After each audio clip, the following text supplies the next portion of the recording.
Salut tout le monde, it's your detective, Lukael, and welcome back to the Rise of the Golden Idol. This is episode 2. So in the first episode, we went through chapter 1. We are no longer in the 1700s, instead we are in the 1970s. We are once again dealing with a string of mysterious deaths. Are they related to the Golden Idol? All that we know is that they may be related to this red curse where people die with these red eyes.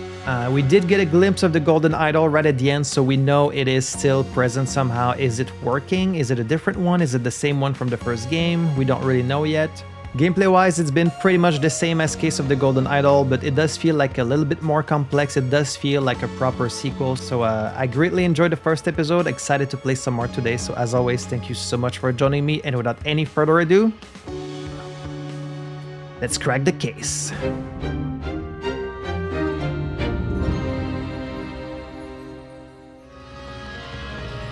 Alright, so Chapter 2, The Pursuit. Several years earlier, Chapter 2, The Pursuit, in which a lost power is sought.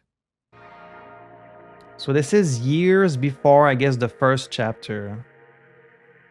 And here we have 4, I guess, cases. Oh, look at that. We have a cork board and a story to fill in as well. Garden Retreat, the Zen Center Rendezvous.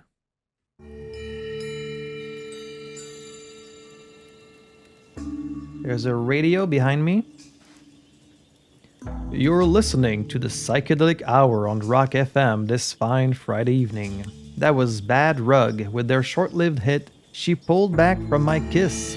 The song enjoyed some success earlier this year, but quickly fell right down the charts. Oof.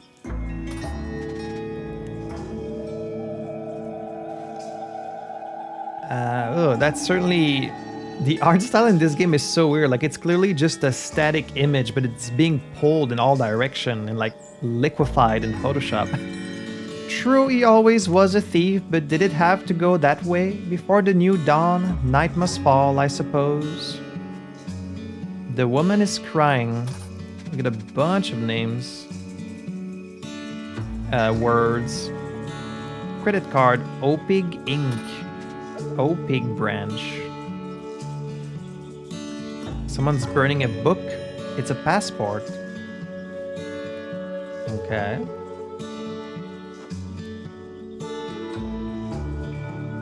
A lot of stuff in here.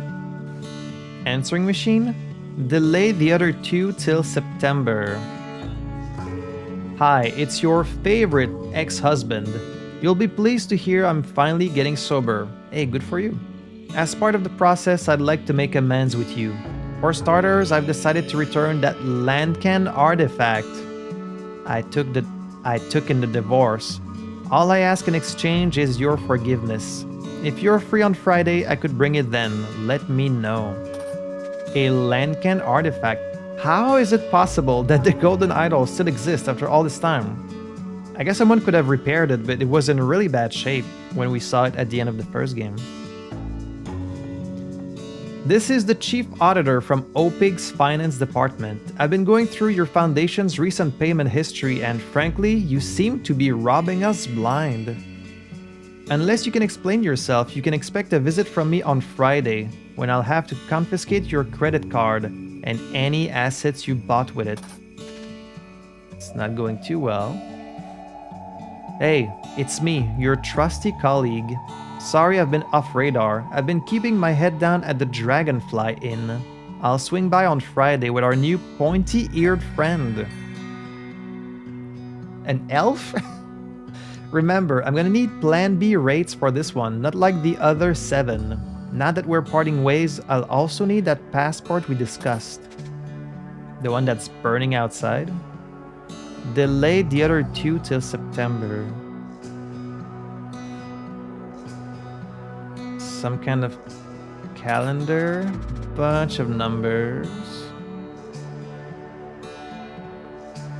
We're seeing like multiple kind of weird artifacts.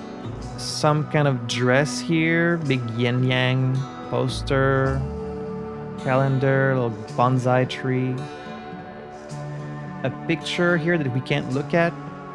a skull, ancient masks, some big galaxy brain type of a poster, a spray, okay, necklaces, mirror, 10,000 in money, a towel, strange artifacts, little pieces of the idol maybe? They're very small. Safe was opened, a strange artifact. These could all be pieces of the golden idol, I guess, but it might be a different one. City Gazette. Eccentric historians Harmony Foundation receives millions for undisclosed project.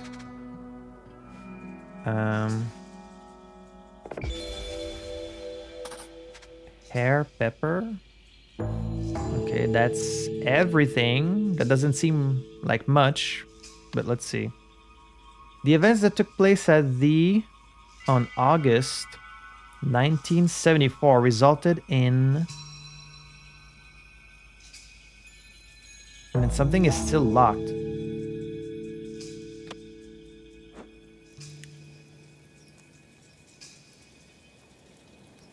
How can this still be locked? So today is Friday. This says HF. And then a passport is currently burning. This is door 7. I don't know if any of this is relevant. I'm writing it down just in case. So let's see. It's your favorite ex-husband. So this guy said he's also coming on Friday, same as the ex-husband, to confiscate your credit card and any assets you bought with it. Your trusty colleague, also coming on Friday. So 2 of these want to come on Friday. So he said, I've been staying at the Dragonfly Inn. I'll swing by on Friday, again on Friday, with our new pointy-eared friend. I guess maybe this figure there. I'm gonna need Plan B rates, unlike the other 7. And it says, delay the other 2 till September. This doesn't really sound like one you can delay, right? If someone is coming from like a financial institution, could you ask them to wait? Unless you can explain yourself, you can expect a visit. Delay the other 2 until September. Which 2?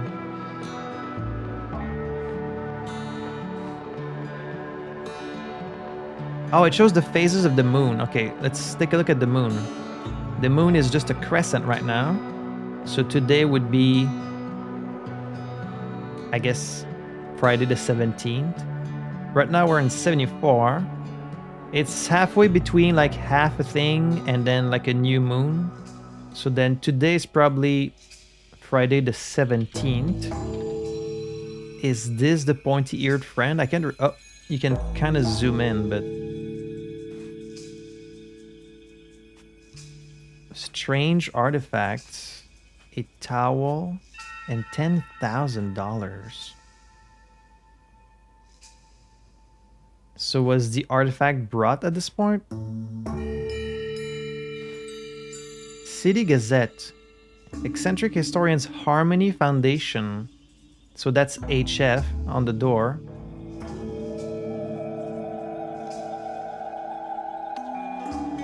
Huh? I feel like I don't have enough information. I guess she's saying I have all of these. And I'm just missing what this? It's right there. Why is this not... Why isn't there a check next to this one? I mean, it's August 17, I guess? If we're talking about the events that happened today. And she's working on like a little Zen garden.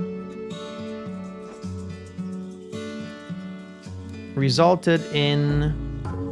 What, someone's death? At the Harmony Foundation? I guess it's what happened here. Did someone die?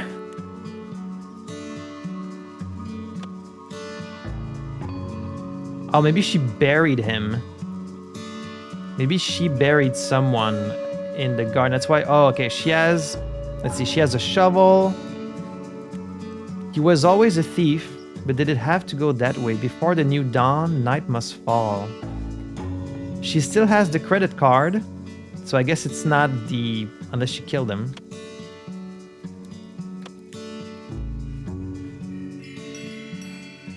She's burning the passport. I guess it's the colleague? The guy who said he was coming with a pointy-eared friend, like she did get it? And then she killed him? Because he said, I need a passport, and the passport is burning right now, so I guess she was like... Plus there's a pair of shoes there.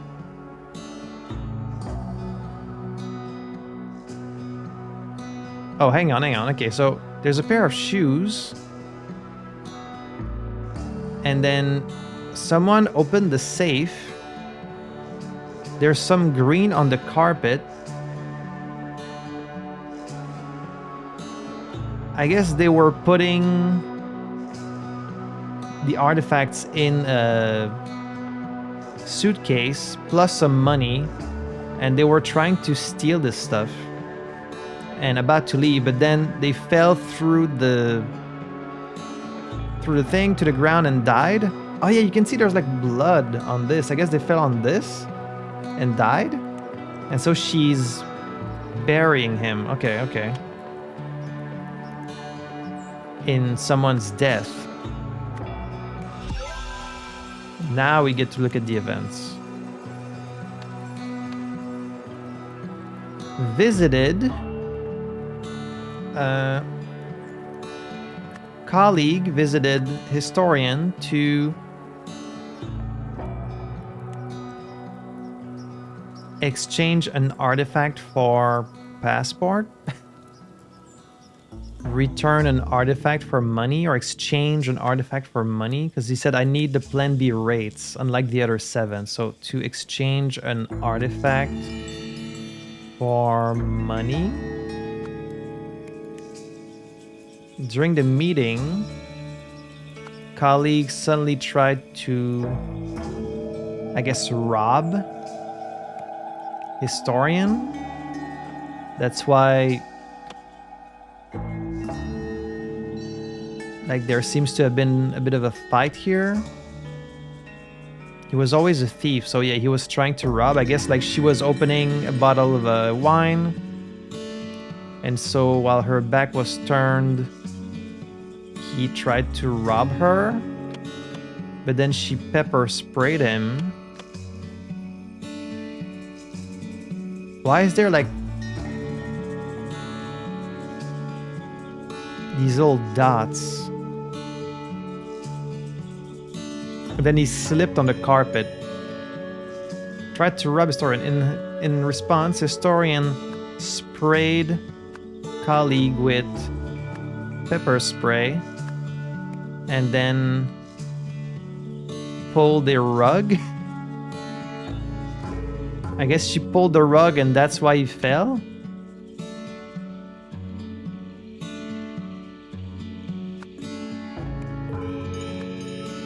As a result, colleague fell and hit a rock. No, okay. I'm close though. There's a lot of guessing here. Colleague visited a historian to exchange an artifact for money. Now that we're parting ways, I also need that passport. The passport is not one of the words. Or is it? Yeah, it's not. Unless he was returning the artifact? No. He said with our new pointy-eared friend, so it must be like a new thing he obtained. So it's a new item that she didn't have until now. She was trying to collect all of them. So she had all these pieces except this one, and he was bringing it to her. So he tried to rob her. This all seems correct to me. I'm not sure what I got wrong here. Because the curtain also has a bit missing, so I guess he was like trying to hold on to it, but then he just tore it apart. Maybe he tried to kiss her. But she said he was always a thief, so I don't think he tried to kiss her. Right? I really don't see what else it could be. She sprayed him with pepper spray. Unless she didn't pull the rug. Maybe the rug is just moved because he slipped on it. So then what else did she do?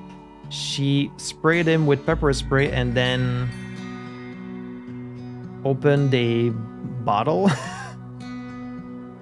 Let me take another look through everything. Maybe I missed something. Find Friday. Passport.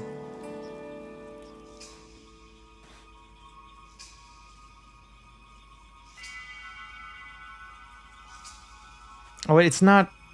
Wait. It's not pepper spray. It's hairspray. Oh. Yeah, it wasn't pepper spray. I don't know why I went with that. That was my mistake.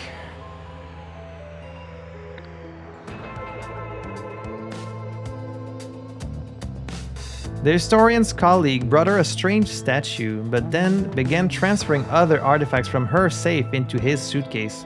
In her attempt to stop this, the historian killed her colleague. To cover up what she had done, she buried the body and burned the fake passport she had provided for him. So it was kind of an accident? That's unfortunate. Historian, colleague... It's this motherfucker! But he's dead, right? How is his picture here? We know he's dead. Lazarus Hearst. Encyclopedia Mystica. Lazarus Hearst was the leader of the Puritanical Order Party, which governed Albion from 1792 to 1795. Only 3 years, all things considered.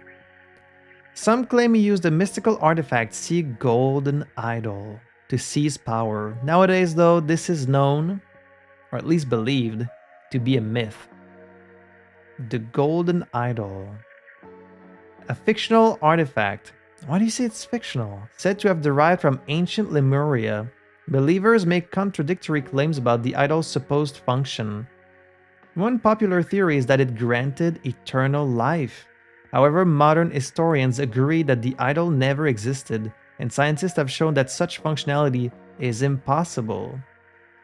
No one thinks this anymore. Not this one. Ooh. Okay, so it didn't grant eternal life, but it did make you younger, and I guess she's the historian that disagrees with this. She thinks it's real, and she's trying to obtain it, so she's collecting like all these artifacts. Lazarus Hearst. Okay. Golden Idol owner. Which resulted in his death. Okay. We don't really have the names yet, so let's just keep going through these cases and then we'll learn more. Behind bars. An alarming incident at Stonewall Prison. Ooh, I feel like I'm back in Ghost Trick. Oh, that's gonna be relaxing to listen to. Here we have a map of this place. It's even the same layout as Ghost Trick. Flowers for Inner Growth. Donated by the Harmony Foundation again. Look at these pictures. Cartoon fun with Alfred Beasley. Go from a cell to a worm to a fish to a rat to a monkey to an older monkey to a caveman to a nerd to an old guy watching TV. Snake, ladder, flower. Okay, what's all this? Alfred Beasley. Awareness, splitting space, end of soul. I can hear you, naughty naughty. My dear friend, you may not have heard the sad news that our mutual hero, the artist Alfred Beasley, passed away on 2/8/1973. I hope the prison officers will allow you to hang this poster inside your cell. May we continue to find meaning in his drawings for many years to come. I know you will grieve for Alfred, as will I.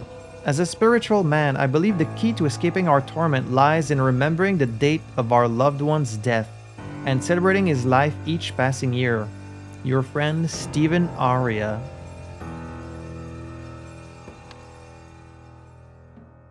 So some kind of secret message to be decoded.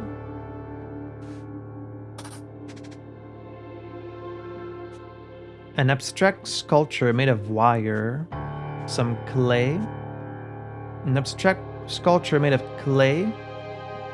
An abstract sculpture made of paper, some glue, and some scissors. Cells. We have 26, 27, 28, 29, 30. Pakenham, Utley, Redacted, Beswick, Blythe. No gambling, no tobacco. No cell decorations without an officer's permission.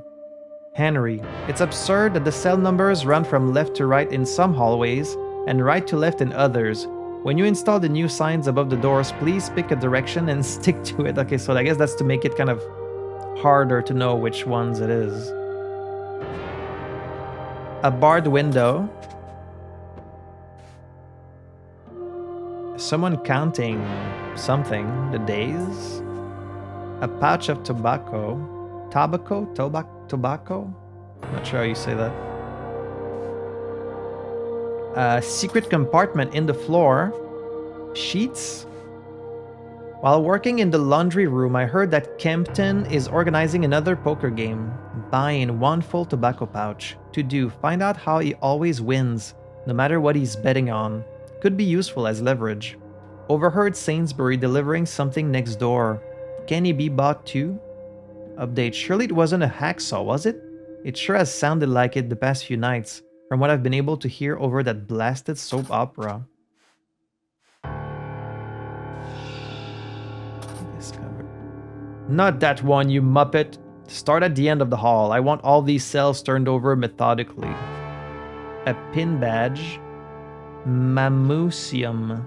Pale Club. A handgun. Yes, sir, Mr. Kendall. Sorry. Mr. Smith told me to begin with number 28, but you're the boss. A handgun. Dearest Julia, I'm enjoying my new job tremendously. It is so rewarding helping the men better themselves. In particular, I have been helping one inmate nurture his talent for abstract art. One of his early sculptures explored the very fabric of the universe, using nothing but paper. Quite the virtuoso, eh? I like to think I played my part, as I was able to find everything he needed at my local crafts shop. More recently, the same inmate explained to me his need to precisely prune one of his sculptures to capture the fragility of the human spirit. What a visionary! Once again, I managed to find just the tool he needed, this time in the prison's storage room. Unfortunately, my superiors do not seem to see that men like him are just misunderstood, especially our commanding officer, Patrick, who treats them and us terribly. I hope I never become like that, no matter how far up the ranks I eventually climb. Yours forever, Percy X.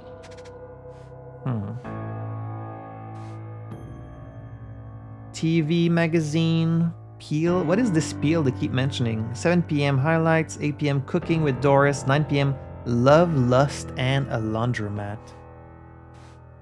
Another secret compartment. A pack of marked playing cards. Is this gonna be what they call it? Pajak? That card game they were playing the DLC? Uh-oh. Got a little bicycle outside. Jeremy's got a hunker. Ooh, what does that mean? Tie? What is that, like a piece of fence? Maybe someone managed to escape. Clean cuts, these. Just the pliers and some wire cutters should be enough to fix it. Even this tiny toolkit should have those. Visitor pass, Henry Wakefield. We have the date. Reason for visit, maintenance contract work. A spool of wire. The man is holding a pair of pliers. Property of Stonewall Prison. A bunch of tools.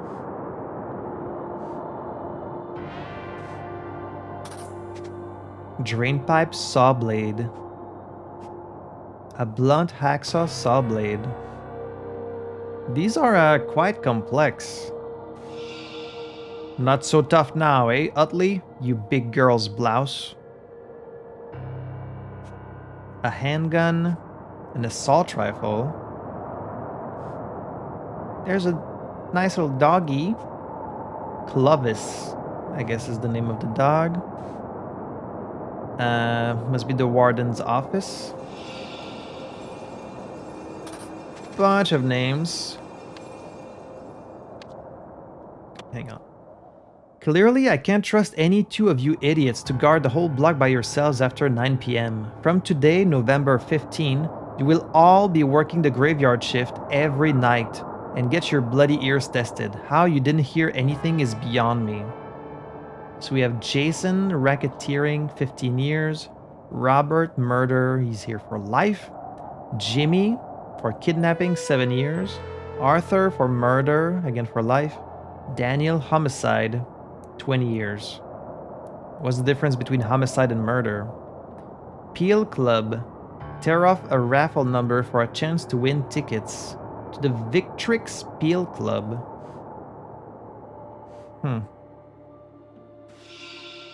Just one more year and I'll be me, free as a bird. The torment is nearly over. I trust that this will help you to forget whatever you think you heard. As extra insurance, I have a small request. I need you to get me something from your work. We can discuss it during the next exercise hour. Big girl's blouse. Looks like you've got a new nickname, eh, neighbor?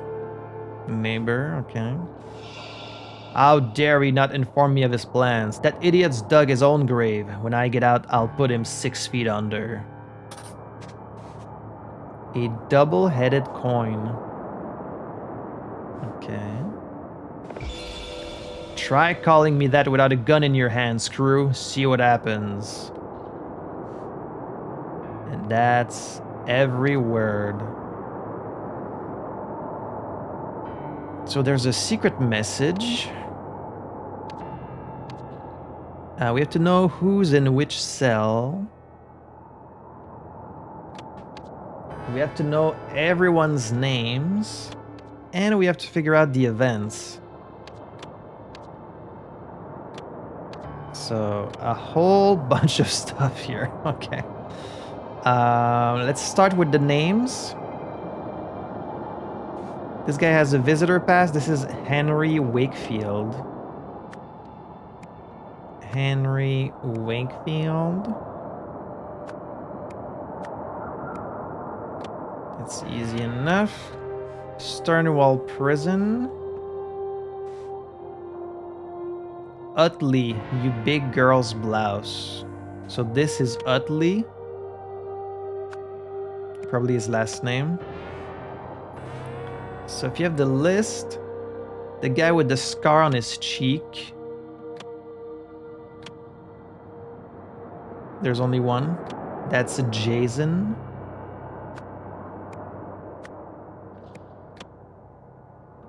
Robert. That seems to be this guy, although he doesn't have as much hair as he used to.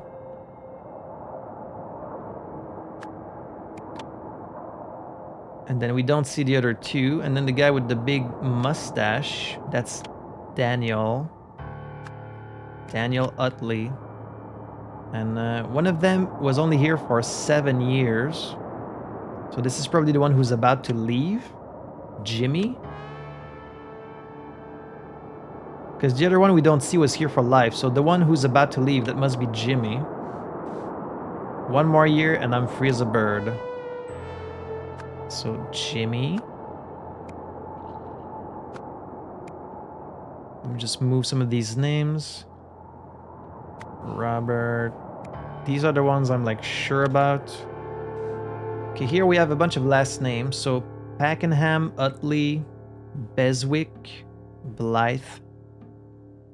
Okay, so these are, I'm gonna put them on the right. So the ones on the right are the names of the inmates. So Pakenham, Utley,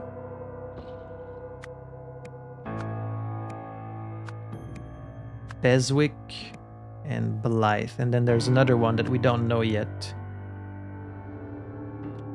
Kempton is organizing another poker game. There's a Kempton also.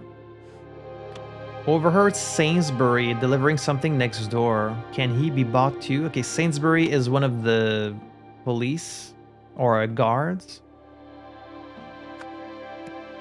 Let me separate him. Mr. Candle. Okay, this guy is Candle.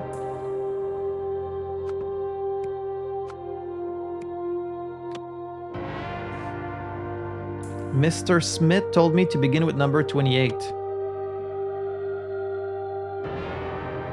This is Mr. Smith. Is the only other one. And then this guy is Percy.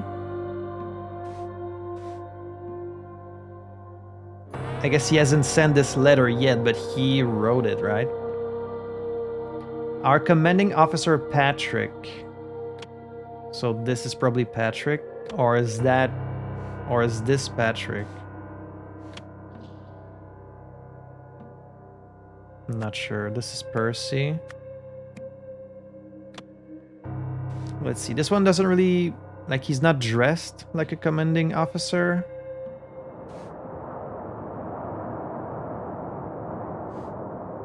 Hard to say.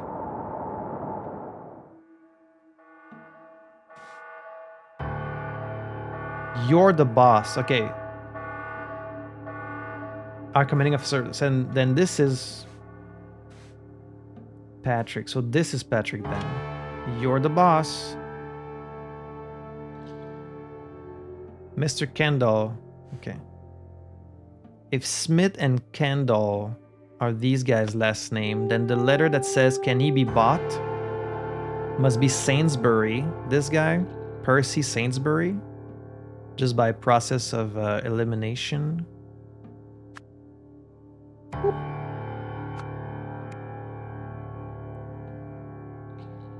And then we're missing this guy's first name. Where did I see all these other names? Why do I have so many more names than actual people to name here? Jeremy's got a honker. Oh, this is another way we could have known. Oh, okay, that's his name, Jeremy. Thank you to whoever drew this. Jeremy's got a honker. So the other person we can't see, that's Arthur. Right? Arthur is the other name. Okay, here we have the date. So today is November 15, 1973. Figuring out the identities is kind of the easiest thing, typically.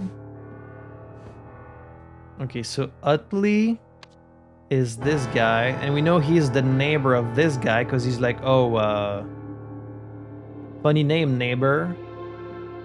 So it's either Pakenham or this other person, but they probably scratched out the name of the person who escaped. So this must be Pakenham then.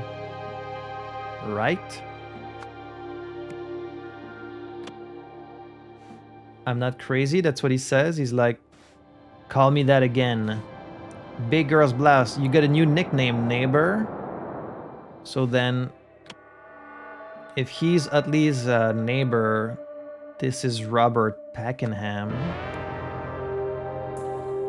which leaves Beswick and Blythe,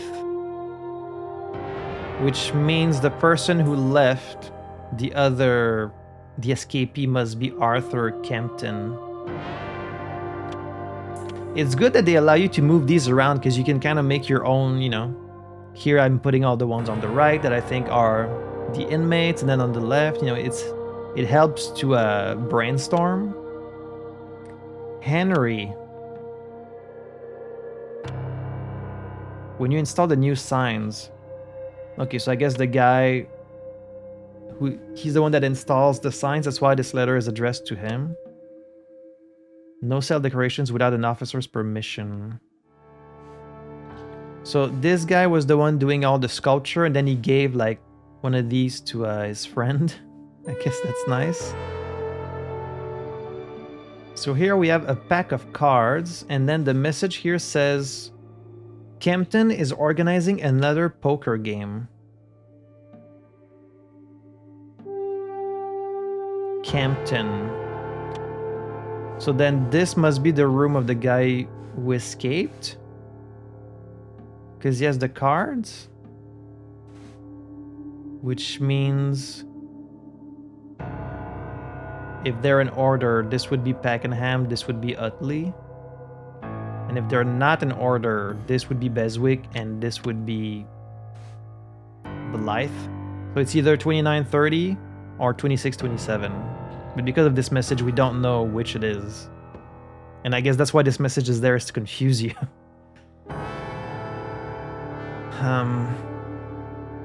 But we can probably figure it out. So this is either Pakenham or Blythe.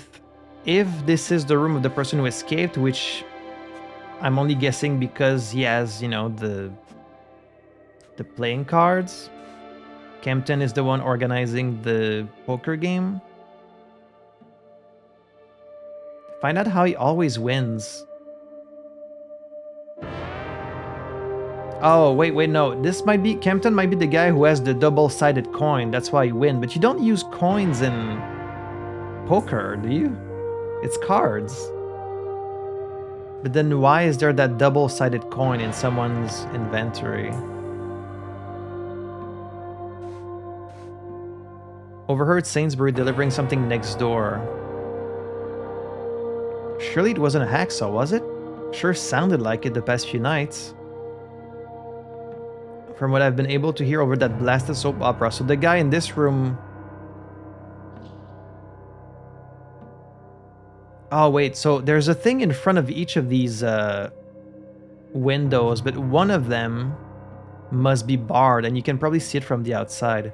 So he probably brought a hacksaw to this guy, or this guy. Oh, okay, that makes sense. He brought a hacksaw to this guy in this room, probably. And that guy circled the show on TV that would make the most noise. And used that time to saw open the window, right? Okay, no, it's this one that was opened. It's this one that was opened. So then the guy who escaped was in this room. That's how he escaped, because he had the... Okay. Well then, Kempton is in this room. So if Arthur Kempton is the guy that escaped, this one is pretty complicated. If Arthur Kempton is the guy that escaped... Although again... How would he always win at poker? That confuses me. I might have the Arthur Kempton word, like, name wrong.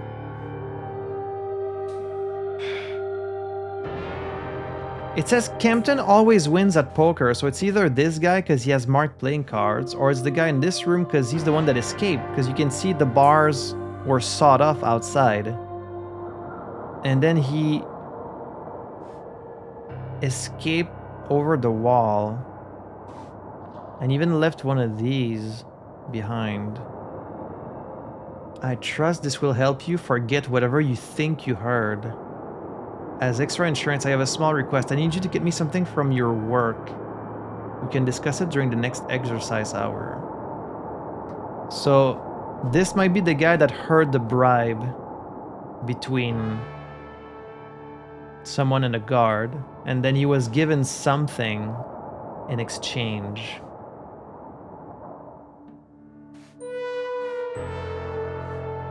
He was given the sheets. Okay, I think whoever's in the second room is Jimmy.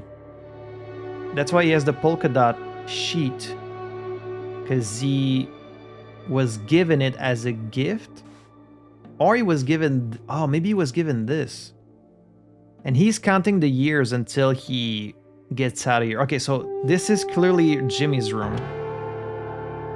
If I can just find his last name, I'm gonna know whose room this is. So the gift he was given was either the sheet, which the guy then used to escape, or at least part of it to escape, or it was that little pot with the tobacco inside, which is clearly from this person who was sawing the thing. He was like, I know you heard me sawing the bar, so here's a little gift for you to pretend you didn't hear anything. That makes sense. And then he has a double-headed coin. Would this be used for cheating? But you don't use a coin in poker. It would be the marked cards, right?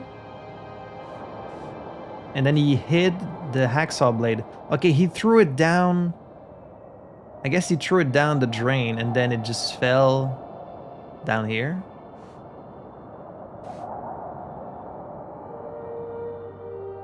Arthur has to be the one that escaped. That's guaranteed. Because the other person is the guy who's leaving soon. So we know he's still here. It's this guy. So Arthur is the one that escaped. So here is Jimmy. Here's the guy that escaped. I mean, it would make sense that this guy has the cards and the coin and the cigars and like he has everything in the same room. Right? Could be this guy, and then you just don't see the other two rooms on the side. This is complicated. Let me take a good look at this. Okay, so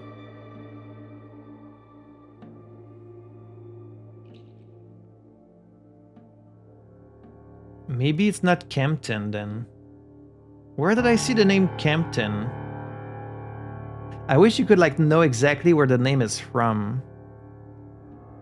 If I'm right about this being Robert Pakenham,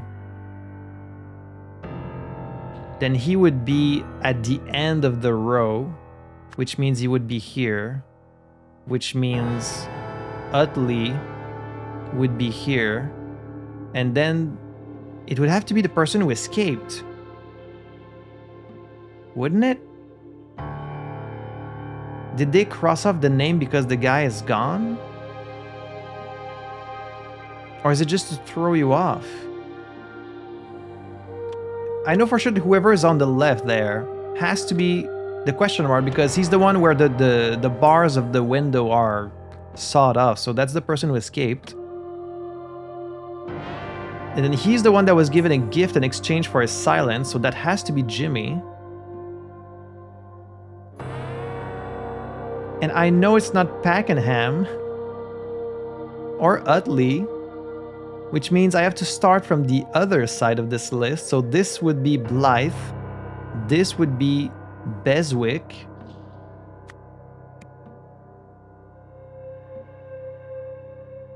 And then this guy, I don't know, his name is scratched off for some reason. I just assumed the person whose name was scratched off was like the person who escaped, but maybe not. So Blythe, Beswick, unknown, Utley.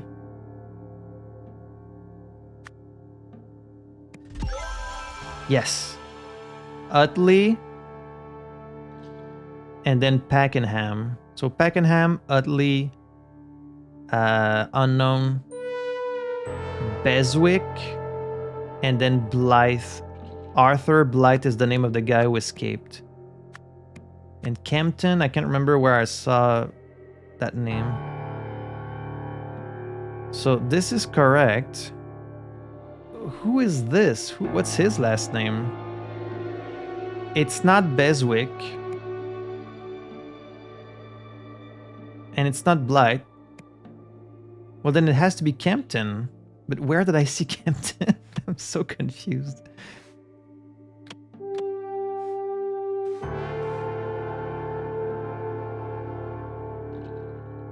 Okay, Alfred Beasley, Stephen Aria. So Alfred Beasley, that's in this letter. It's completely unrelated. Aria. And then Julia is the girl. Jeremy is... Oh, he was passed the note from the guy on the other side. I can hear you, naughty, naughty. He was passed the note. Campton is organizing another poker game. So Campton is one of these. Is one of the inmates. There's only one name left, which means it has to be him. I was really wanting not to make a mistake on this because it's quite complex and like I wanted to get it right. So, whew. All right. So I got all the names right. Good. That was, I've been on this for a while. I've been on this for a while. Okay, so finally we have the names correct. Okay. So we have the cells right, we have the names right.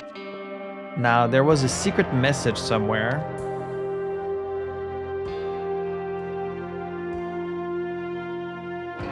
So the person who escaped was Arthur.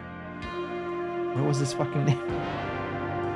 I almost made a mistake. I almost said it was Arthur Kempton, but it wasn't.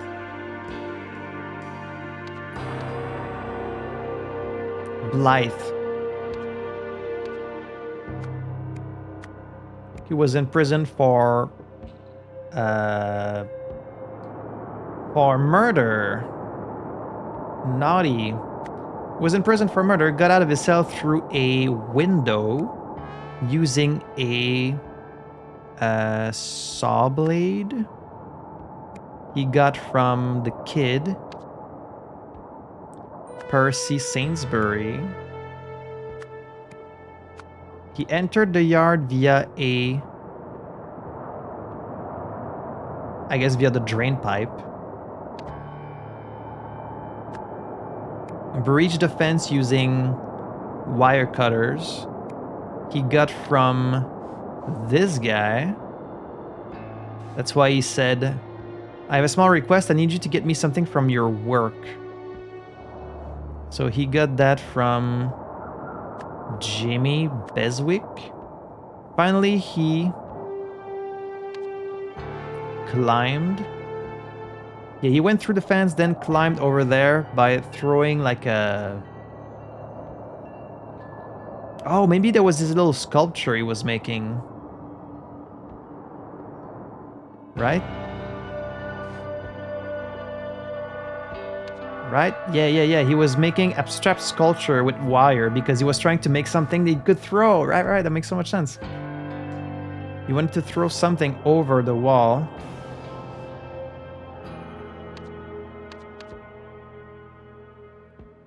He climbed over the wall by attaching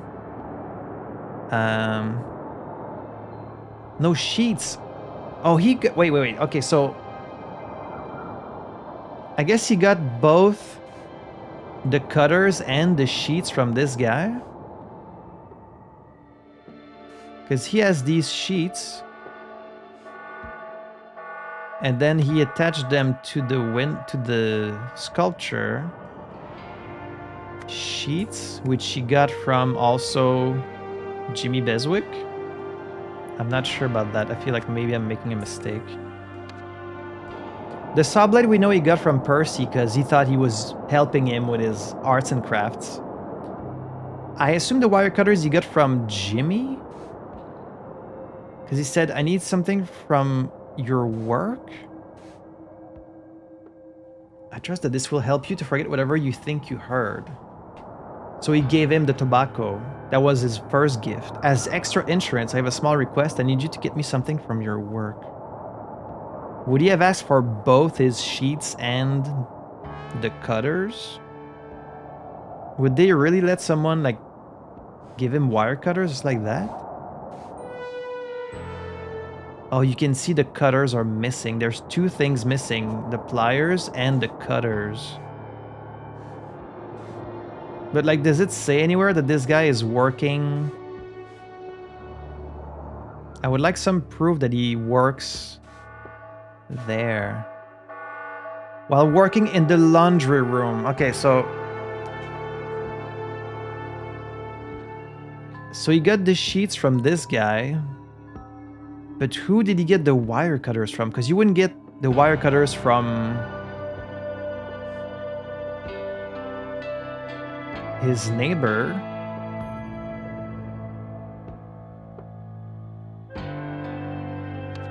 Sheets?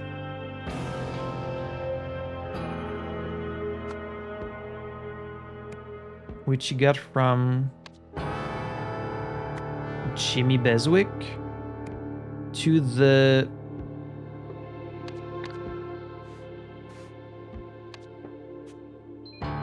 wire from his sculpture. Oh no, they're the bar from his window. It's not his sculpture.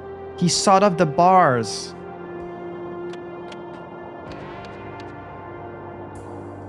To the bars from his window. But then who did he get the wire cutters from? That's the one I'm not quite sure of, but it's probably that guard. I've been helping one inmate nurture his talent for abstract art. So he started with just paper. So I found everything he needed at my local crafts shop. He explained to me his need to precisely prune one of his sculptures. I managed to find just the tool he needed, this time in the prison storage room. Okay, so he got it from this guy too.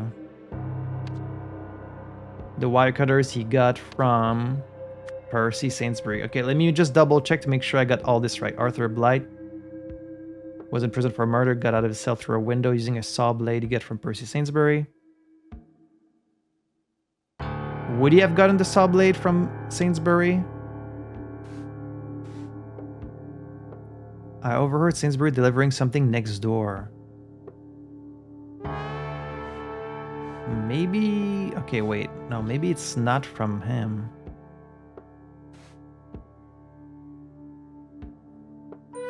Like, he wouldn't be stupid enough to give him an actual hacksaw blade, would he? But then where else would he get it? The wire cutters he got from Percy. He says as much in his letter, but what about the saw blade? Surely it wasn't a hacksaw. Okay, well, I guess it has to be from Sainsbury then. Sure sounded like it. I found everything he needed at my local craft shop, so the hacksaw blade must have been from the shop, and then he said this time I found the tool in the prison storage room. Okay, so both must be from him. Please be correct. Fuck! Fuck. I really thought I had it right. Oh no. Is it not Arthur Blythe? I thought for sure I had it.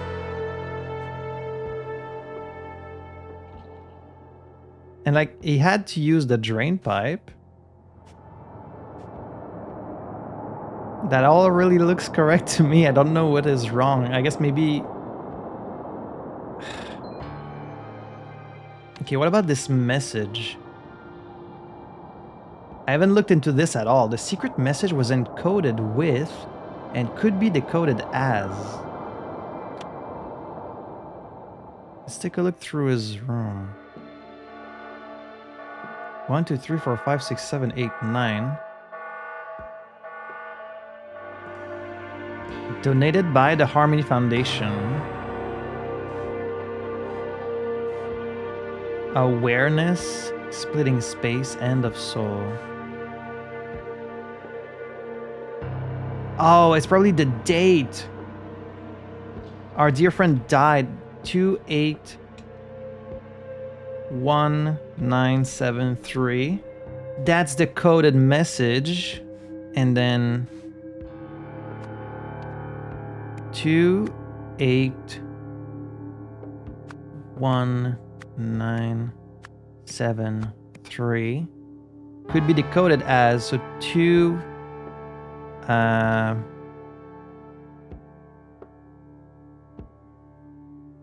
inside. It's the colors. Okay, so 2, 8 inside flower. Oh, that's where he got the fucking saw blade was in the flower. In this book must be where he got the saw blade. That's what I got wrong. Because I was ignoring this whole thing. I should have done message before jumping to events. That's my mistake. So inside flower, flower book. No, the spine. Inside flower book spine. Oh, they hit the saw blade in the spine. That makes so much sense. 7 equals. And then 3 saw. That's what I got wrong. He got the saw blade from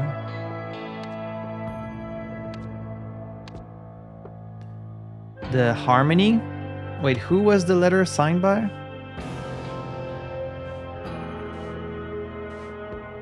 Stephen Aria. I hope the prison officer will allow you to hang this poster inside your cell. May we continue to find meaning in his... Oh, why did I completely ignore that until the very end? Find meaning in his drawings. I believe the key to... Like, he even made this in bold. The key to escaping our torment lies in remembering the date of our loved one. It was so obvious. I just kind of kept it for later and I shouldn't have.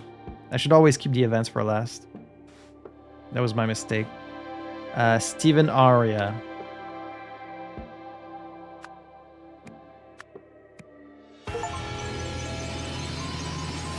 That was a good one.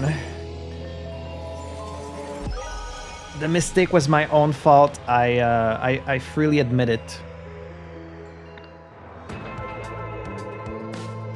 I love how we're rewarded with this groovy tune every time. Arthur Blythe received a hacksaw blade from someone outside the prison named Stephen Aria. He used the noise from a fellow inmate's television to cover the sound of him sawing through his window bars at night when the guards were understaffed. I mean, I did pretty well. I'm still fairly proud of myself. Albion Times. So even back in the case of the Golden Idol, we were hearing about Albion, this nation, and now we get to see it in the 70s. So it's still like a fictional nation, but in the future. Mamusium Top League again. Mamusium won the Albion Pale Championship yesterday, beating Victrix in a thrilling 1-0 final. Whole story inside.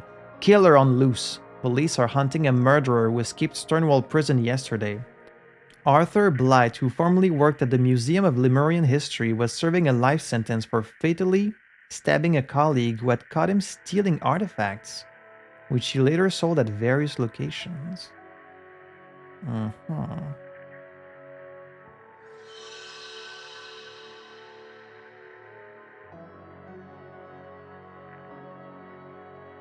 So here we have the historian, we have colleague, escaped prison, Arthur Blythe, we don't know their face. Sent Sawblade, Stephen Aria. Okay, so little by little we're getting more and more information. I loved how it's all these like smaller, I mean they're still full cases, they're very complex, but then you have like an even bigger overarching story for each chapter, and then probably like an even bigger at the very end, like probably all these chapters are connected. This is really cool. I'm loving it. And then here's our third case. Blockbuster release. An immersive experience at the drive-in.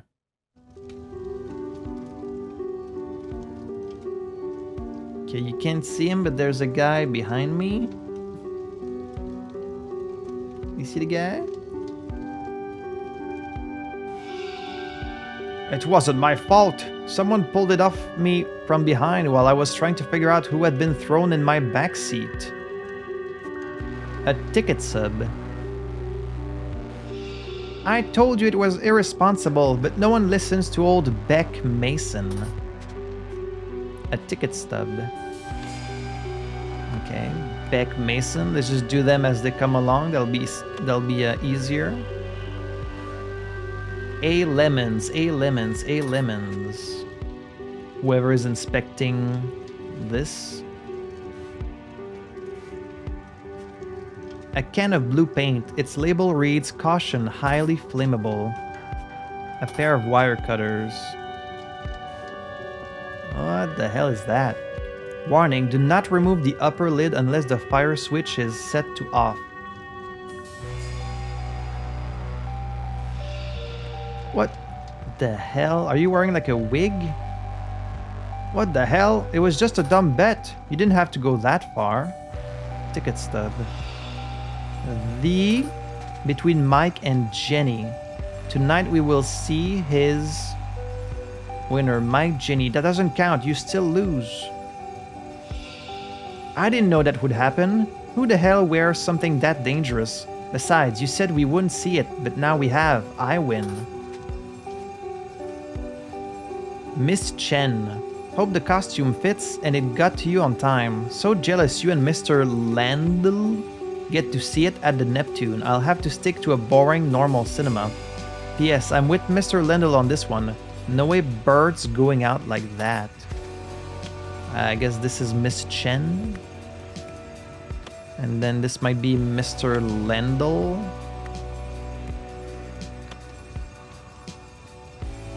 Yes, yes. There was some kind of dispute.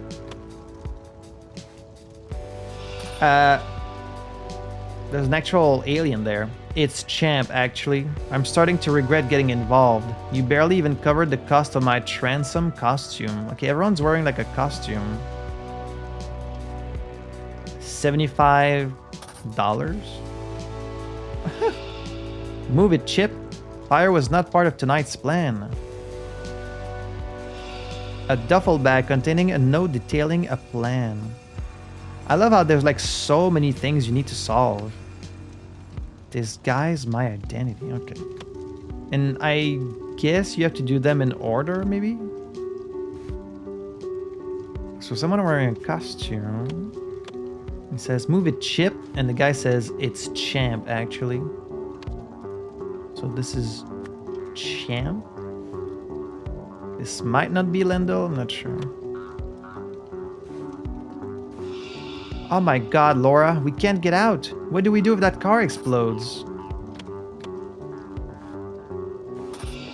I hope we survive for an actual screening. I heard a transom and a Marini arguing over what would happen to Bertrand in this one. Now I really want to see it. So this is Laura.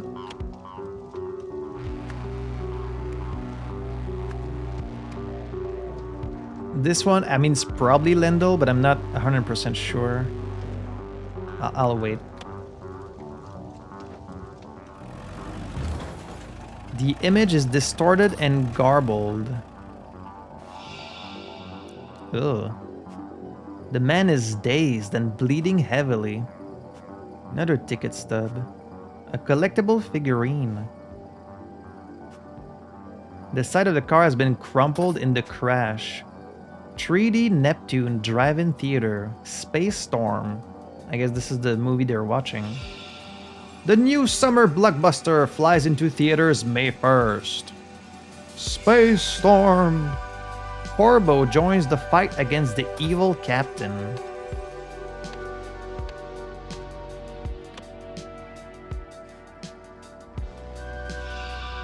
No one leaves. A fresh coffee stain. Are you okay, miss? The Race. Popmatic. Banned for life.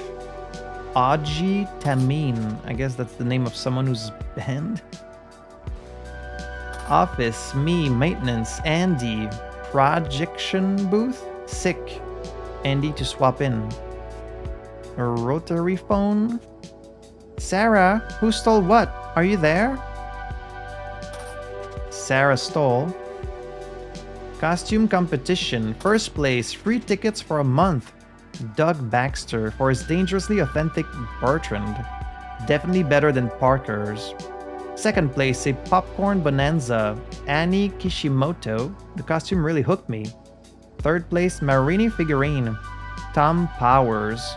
Super scary, sharp teeth. I thought I saw a better version of this character, but he didn't show up to the competition. Oh, interesting. This is so much fun. So we have to figure out who's wearing which costume based on like their prize and the character that they're disguised as.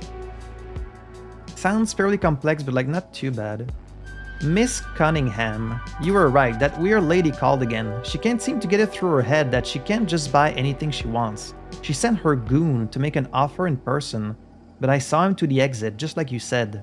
I told him never to come back and that no amount of money could buy what makes this place so special. But he didn't seem to listen. Okay. Well, this is the person who won the figurine, I guess.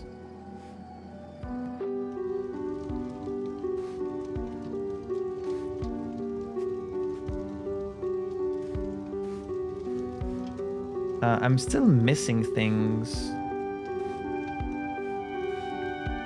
Okay, MO, screen projection, NEP light. Oh, okay, here's the projection booth. This is definitely a big step up from Case of the Golden Idol. Like, there's so many more elements, a lot of things you need to solve, a lot of different screens and characters, and like, it's a big step up in complexity, but I love it. A pair of wire cutters, a hammer, a screwdriver, a cut piece of red wire, a spool of green wire. The Neptune difference. We give our guests an escape from their mundane lives with our unique true 3D technology. Enter a world of movie magic thanks to our one-of-a-kind Neptune crystal. Miss Cunningham's gonna fire me if I can't get this fixed. New projector troubleshooting guidelines. Check projector power supply. Confirm all internal parts are correctly mounted. If image too small, check lens. If image not showing, check light. If image distorted, check crystal. Pro screen recommends against stopping projector once film has started. So we have a lamp, projector lens, and a blue crystal.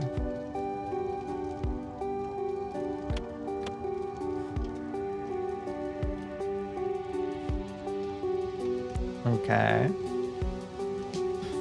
Is that everything? Wait, no. Mr. Vincent. And I'm still missing one thing. So many things. Oh, the lock. The lock has been damaged and cannot close. Okay. That's a whole lot. So multiple people in the same costumes. Disguise my identity. Need a... So someone had a plan. It was this guy, right? Duffel bag containing a note detailing a plan. Move a chip. Need a costume. This guy's need a costume. Get in and out of this drive-in. Bring enough money. Get the staff out of the way with a distraction. Pack something. They may search people's bags while hide my spoils in plain sight. I'm not sure. I think I should just start with the names. the bet between Mike and Jenny. Tonight we will see winner Mike, Jenny. That doesn't count, you still lose. I didn't know that would happen. So I guess the bet was whether Bert, the character, would die in the movie. No way Bert's going out like that. I win Mr. Lendl on this one, and then Lendl is like, it was just a dumb bet, you didn't have to go that far. So he thinks that she killed someone in a costume to win the bet.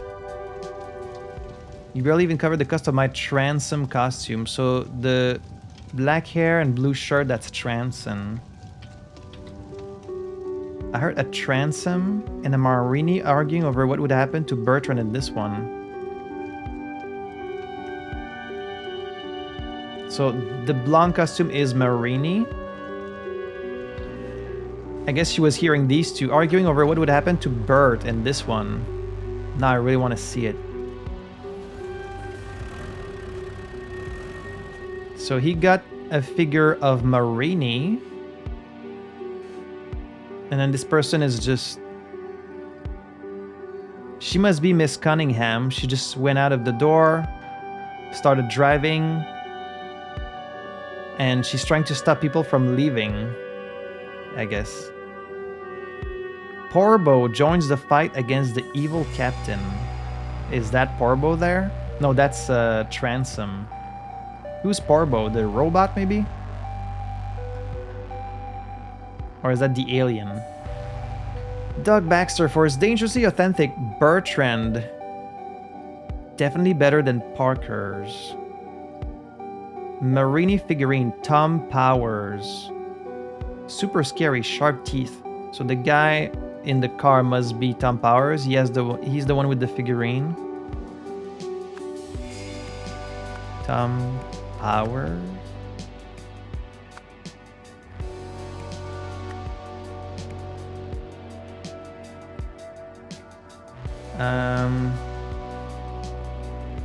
The person on the phone is like Sarah.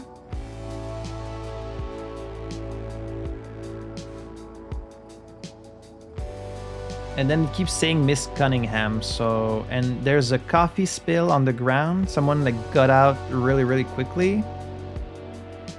And she has coffee stain on her shirt. So this must be Sarah Cunningham.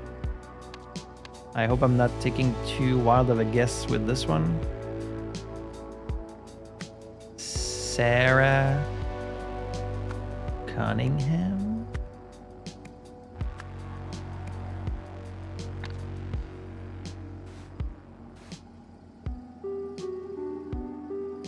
Second place, a popcorn bonanza. Well, these girls have a ton of popcorn.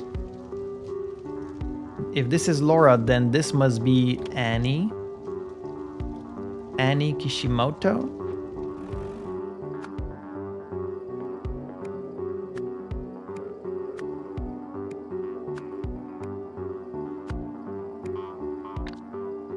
In first place, free tickets for a month. Doug Baxter for his dangerously authentic Bertrand. Definitely better than Parker. Doug Baxter is not this person. Okay, well, Tom Powers is in the green alien costume. Super scary, sharp teeth. And then here it says definitely better than Parker. So it's not better than this person, which means it's not this guy. It's not this guy. It's not any of them. The only person left is like this person, Doug Baxter. And which means Bertrand would be the robot, right? So potentially this is Doug Baxter. Just by a process of elimination. Doug Baxter. And if it's better than the other costume, then this would be Parker. Laura Parker. Right? Again, taking some assumptions here, but I feel like my logic is pretty sound. And he should have a bunch of tickets on his person if that's the case. It says 34. It wasn't my fault. Someone pulled it off me. His helmet. This helmet here. That's why the costume was so dangerously... Okay, so Bert must be that robot guy. So again, just by a process of elimination, Bert...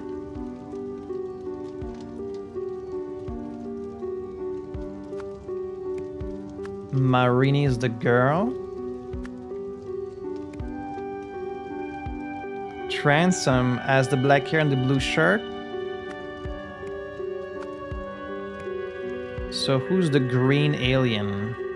It's not Neptune. Neptune is the name of the cinema. I guess it's Parbo. Parbo joins to fight the evil captain. Let me not write that right away. But like, where's his... But he's supposed to have like a ton of tickets that he won from the costume contest, and he doesn't.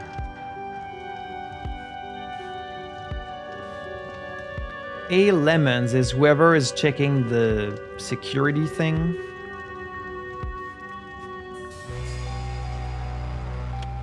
A Lemons. Andy Lemons. Maybe it's the same guy like this guy. He's also checking the box. Kind of blue paint.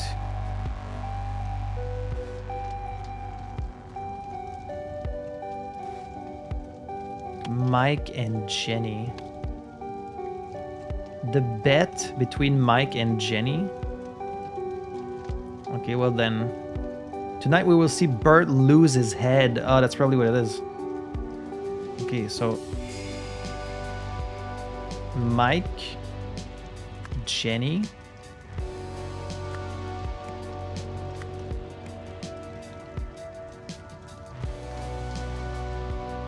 And he thinks, oh, you caused that to happen. She's like, I did not. What the hell, we're something that dangerous? You said we wouldn't see it, Bert lose his head, but now we have. And then he has a detailed note. So I guess this person was planning something, but... Mr. Vincent. One of these two is Mr. Vincent. Which one? Would you have your own name on the front of your car?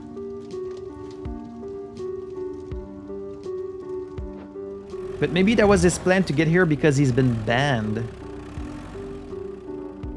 So maybe this is Champ Vincent and then this is Aji Tamin. Banned for life. So he put on a costume to come here, right?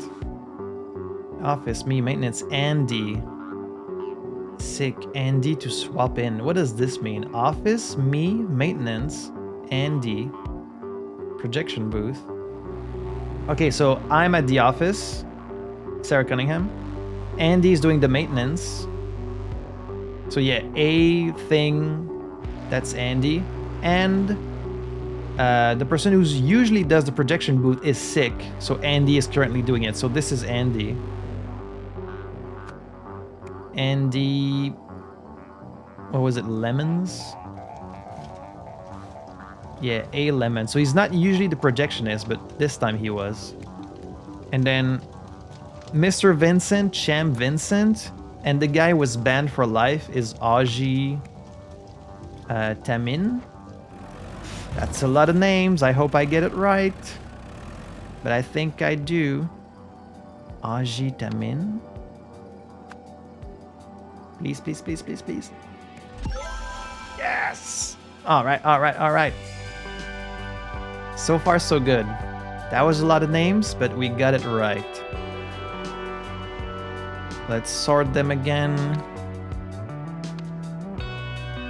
So we got the names right. Disguise my identity. Need a costume. Get in and out of the drive-in. Bring enough... money? I guess money. Get the stuff out of the way with a distraction pack.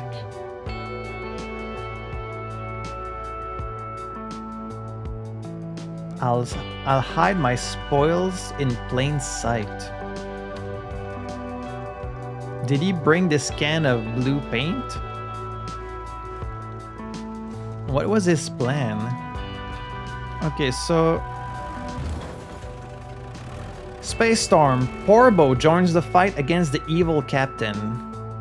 This has to be Plorbo, right? Alright, we got that. Dispute. The bet between Mike and Jenny. Tonight we will see Bert lose his head. That's what it's gotta be. Yes. Alright, alright, alright. Events. Owner of the Neptune Cinema had been using A to enhance the... Sarah, who stole what? Someone stole something. Maybe Aji wanted to steal like the crystal from their projection. The weird lady called again. She can't seem to get it through their head that she can't just buy anything she wants. She sent her goon to make an offer in person, but I saw him to the exit. I told him never to come back. Okay, so that's the goon. No amount of money could buy what makes this place so special. He didn't seem to listen. Okay, so the goon is Aji.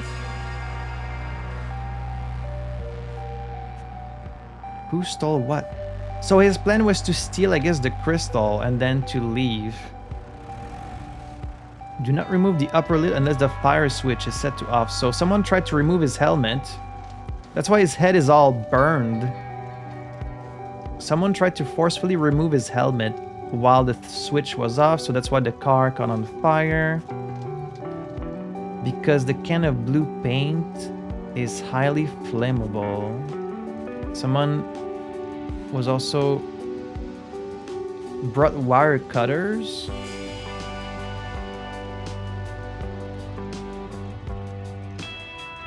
And then what, like attached another cable to the projection thing?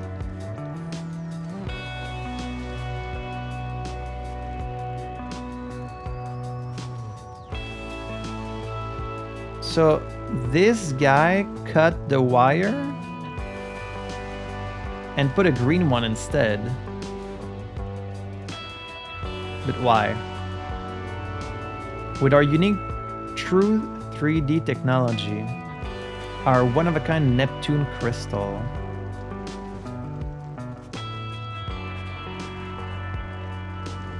Well, it hasn't been stolen, it's still here. But maybe you wanted to steal it.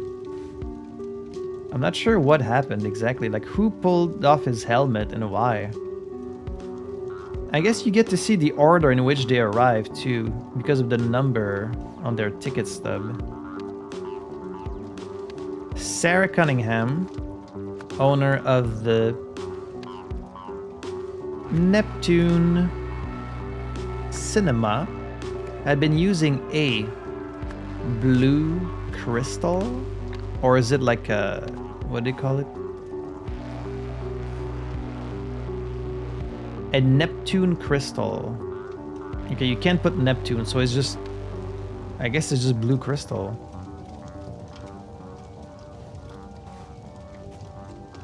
Oh, what if it's... I think I get it. It's the blue crystal from the Golden Idol, isn't it? Because the Golden Idol has like the red crystal and the blue crystal. She just found this mysterious crystal that could enhance the image somehow. So she was using it in the projection to enhance the image, cinema, projector. A few things could work here. To enhance the like image, enhance the screen. Weird lady.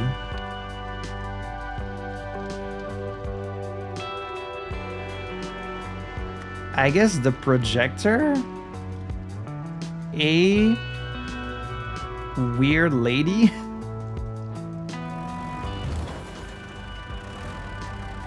That weird lady called again. She can't seem to get it through her head that she can't just buy anything she wants.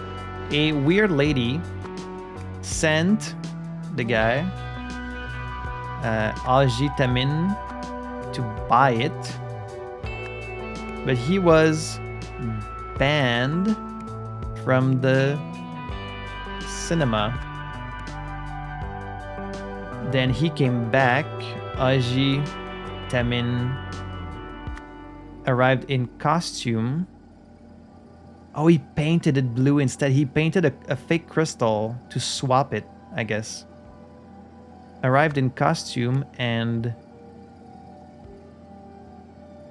stole the crystal, disguising it as a... That's why the image is distorted and garbled.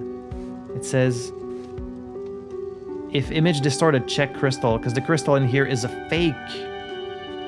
It was just painted blue, and he stole it, but where is it right now? Is it in his costume?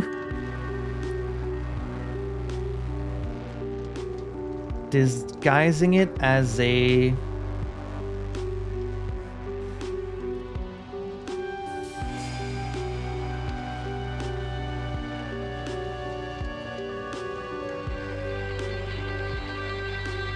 tooth? Oh, it's the tooth! He disguised it as a tooth! I've been using it. That's what it is! It's one of his teeth, that's why they're not pointy like the actual character. That's so clever. Okay, wait, I have something wrong. This all feels correct. Arrived in... Wait, let's look back at the equipment. Let's do things in order. Disguise my identity, need a costume. Get in and out of the drive-in. Bring enough money. Get the staff out of the way with a distraction. Pack a distraction. So he needed a distraction while he went and stole the crystal. They may search people's bags, so I'll hide my spoil in plain sight. Bring paint. Oh, wait. Maybe it's not blue. He painted it blue. It's red. That's what I got wrong.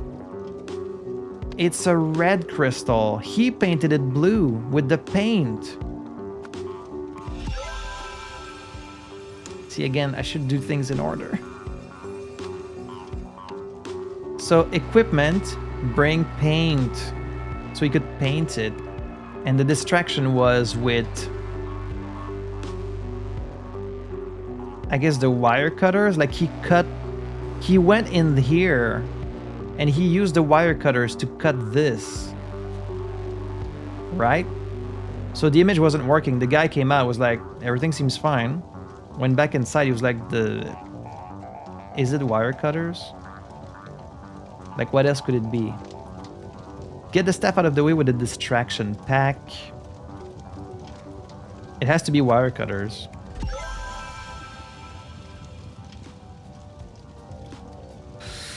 Damn, I'm good at this. Never mind the fact I made a mistake. Just ignore that. Got it all on the first attempt. Alright. So, but then why did he pull this guy's head off? Which started a fire, like...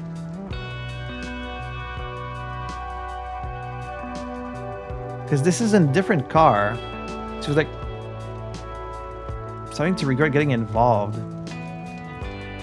I guess they came in two separate cars. He was like, okay, I'm gonna get away in your car. Like, which car is these people's car? I guess it could be this one. We don't see who's in this car. But no, the fire started here. I don't quite know how the fire started. Oh wait, yeah, they have a 34 ticket. Does he also have a 34 ticket? 33, so he was just before them. Okay, so these two came together. And then they came after 21, 22. So they came here separately, but these bought the same ticket. 25, 25, they came together. 11, this guy was here early, and she doesn't have a ticket because she's the owner. Someone pulled it off me from behind while I was trying to figure out what had been thrown in my back seat. Okay, so he threw the can of paint in the back seat and the cutters that he used.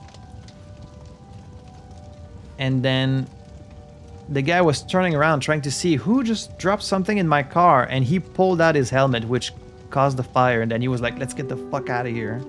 I think that's what happened. In order to create a distraction,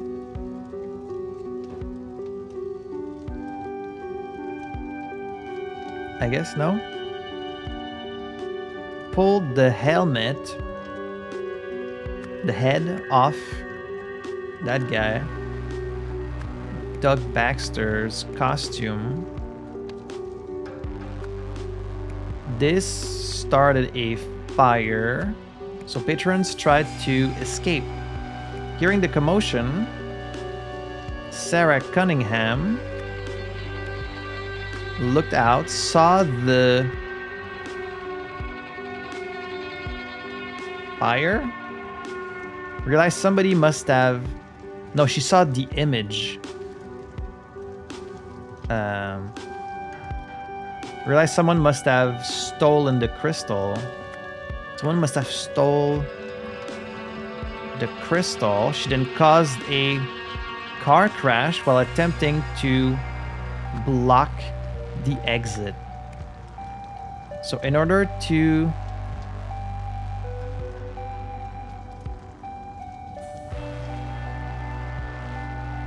This has to be Aji.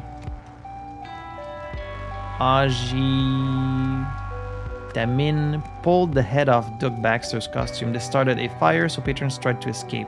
Hearing the commotion, Sarah Cunningham looked out, saw the... No, she saw the screen. Because the screen was all messed up, she realized the crystal was missing. In order to...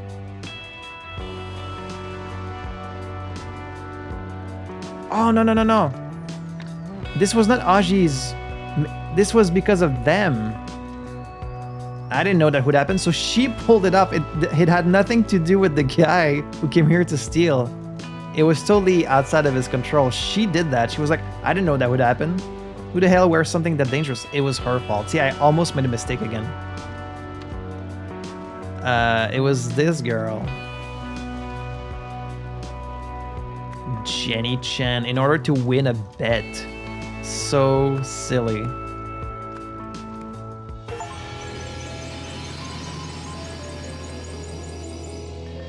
Hell yeah. Everything is correct. Why am I a YouTuber? I should have been a detective.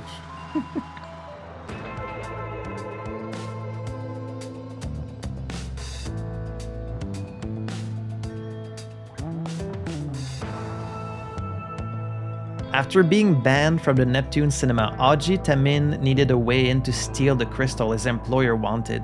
Disguised in a costume, he paid a local to drive him in.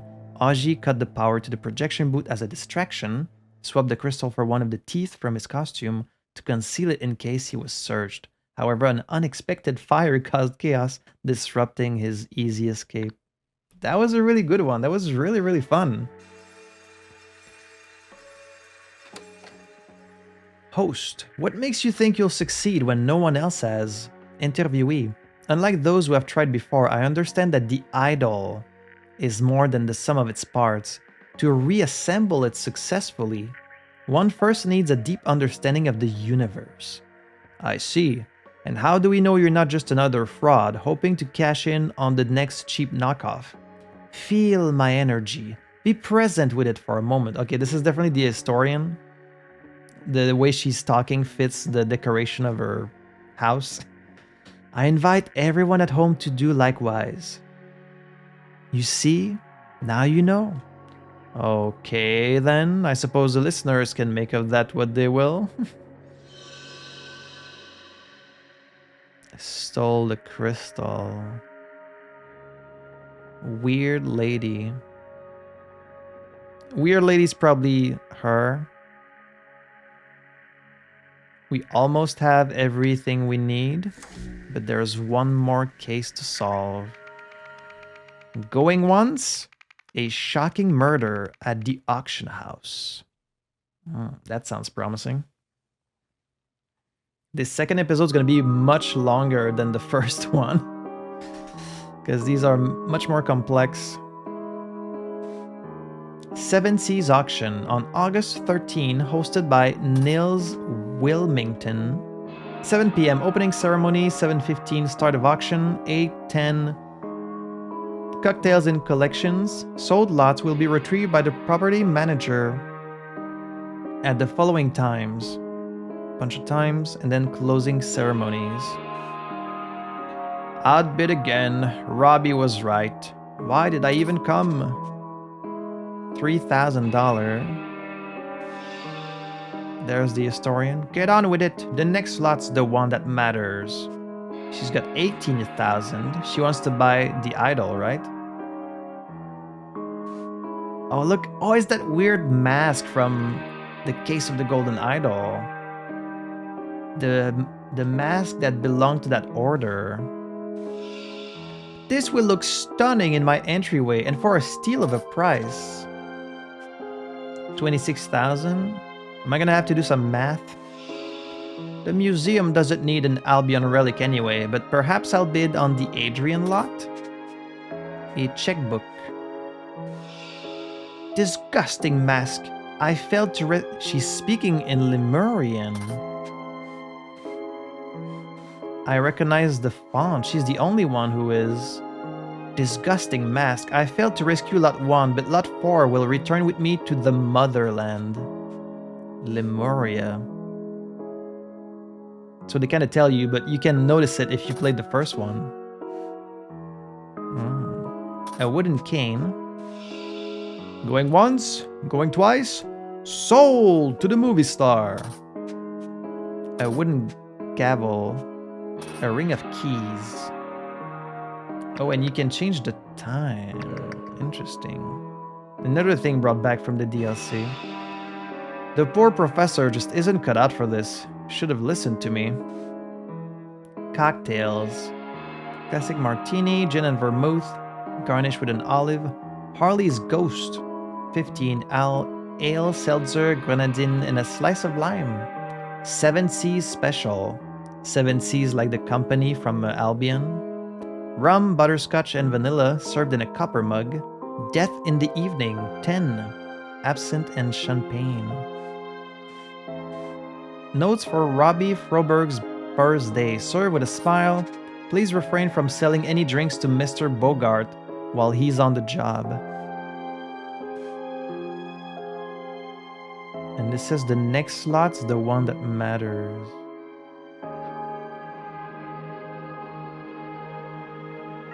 Don't see the idol.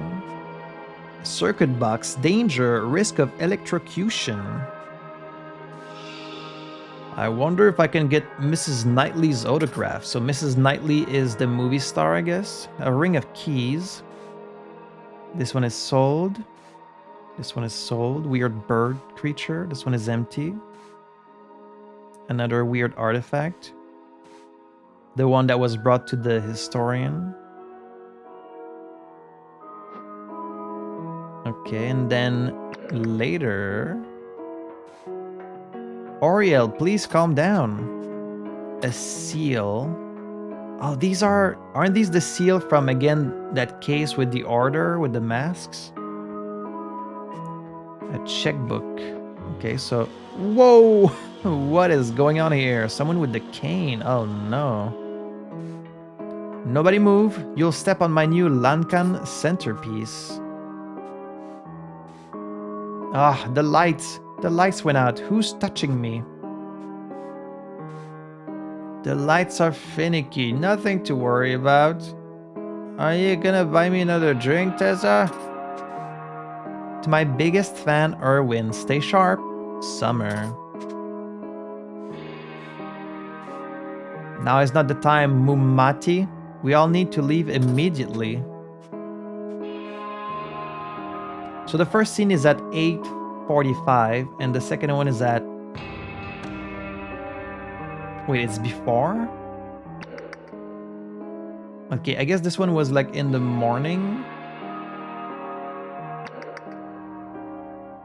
And this is like the same time, but way later.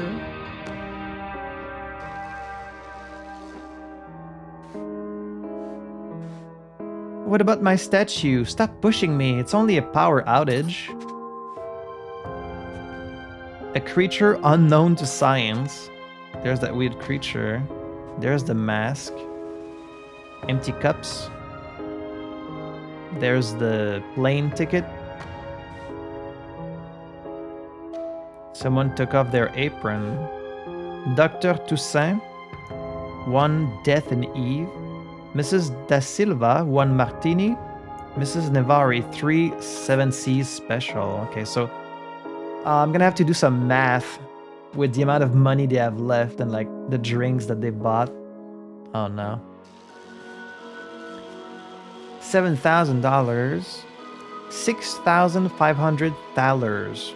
I guess that's the name of their money. Aurelia Winston. Oh no, she wrote a check. The person with the checkbook is Aurelia Winston. And I guess that's today's date, the 13th of August, 1974. An esoteric totem. Out of my way. This person has the statue, the ring of keys.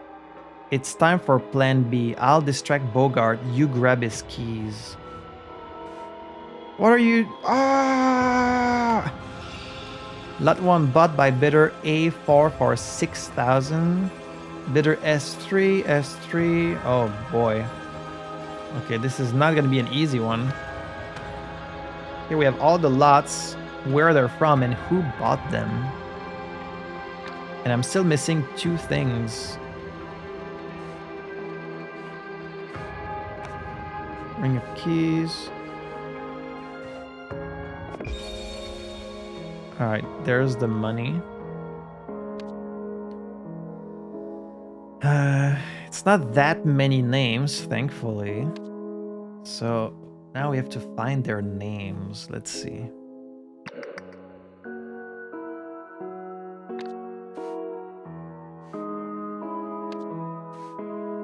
Seven Seas, I should have seen it there. Seven Seas Auction, hosted by Nils Wilmington. So this guy is the host. This is Wills.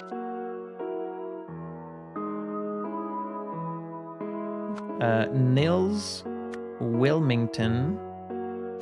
Right? He's the host. That makes sense. The museum doesn't need an Albion relic. Okay, the one with the checkbook is Aurelia Winston.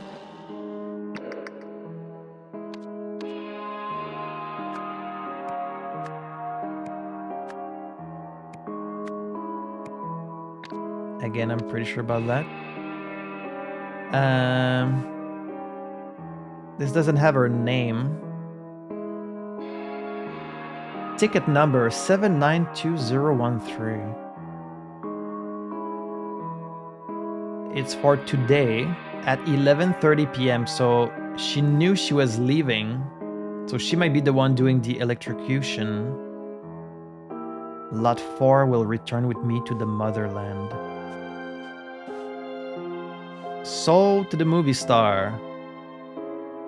I guess it's the person currently standing up. The poor professor just isn't cut out for this. Should have listened to me. Robbie was right. Okay, so this is Robbie then? The poor professor isn't cut out for this.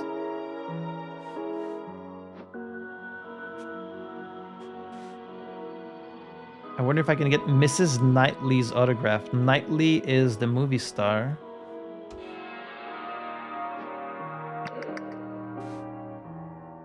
Oriel, please calm down. Oriel. Are you gonna buy me another drink, Tessa? Okay, so Summer Knightley, I guess, is the movie star. My biggest fan, Erwin. Okay, this is the guy who got the autograph. So at night, he's down here.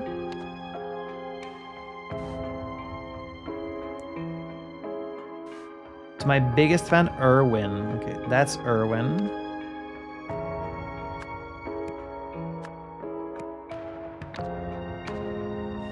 Stay sharp, Summer. Now it's not the time, Mumati. We all need to leave immediately. What about my statue? I mean, just from the shape of their head.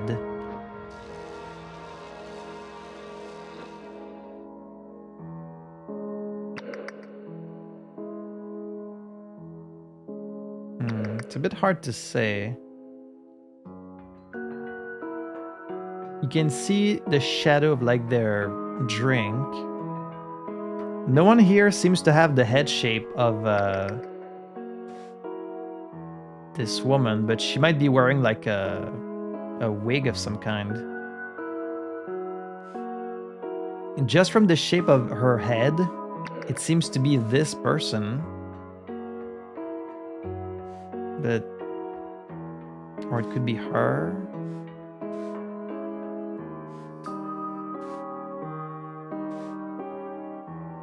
All right, so there's a Dr. Toussaint. He said the professor. Mrs. Da Silva. And Miss Nevari. Now's not the time, Mumati. We all need to leave immediately. Are you gonna buy me another drink, Tessa?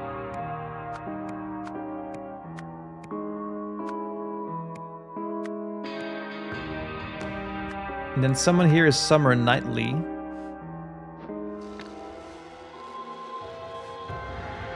I'll distract Bogart. You grab his keys.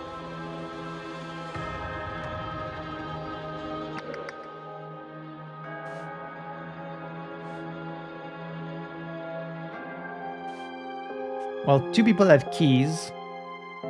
There's this guy who has keys, but this guy is Nils Wilmington. And then there's this guy. So I'll grab his keys. That probably means this is Bogart. Erwin Bogart.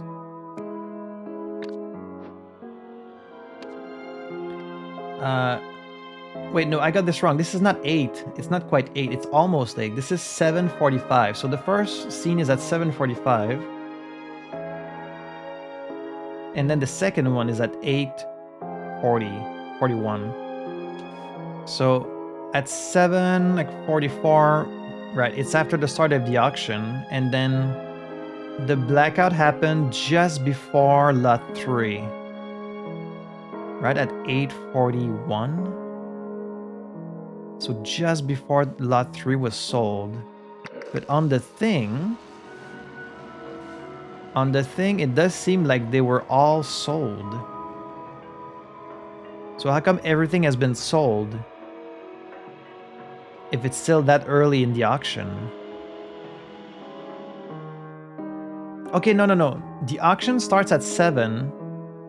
And then at 8, they're just doing cocktails and collections. The times at the bottom are just when the property manager at the following times will be retrieving the sold lots. So everything had already been sold at this point. Okay. But this will tell me which lots were obtained by the people and why they're on the ground. Probably next to the person who bought them. So lot 1 was at 8:15 p.m. 8:25 was lot 2. 8:35 was lot 3. And then they didn't have time for lot 4. Okay, well, which of these looks like a movie star? She says the museum, so she's working for a museum. It's not her.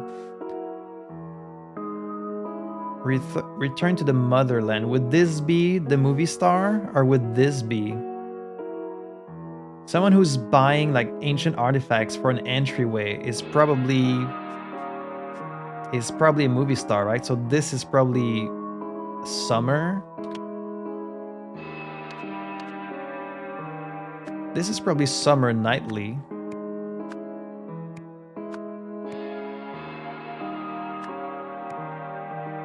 Why did I even come? Plus, like, everyone else doesn't really have that much money, and she does, because she's rich, because she's a movie star. That makes sense. So I guess Summer is the one who bought the mask.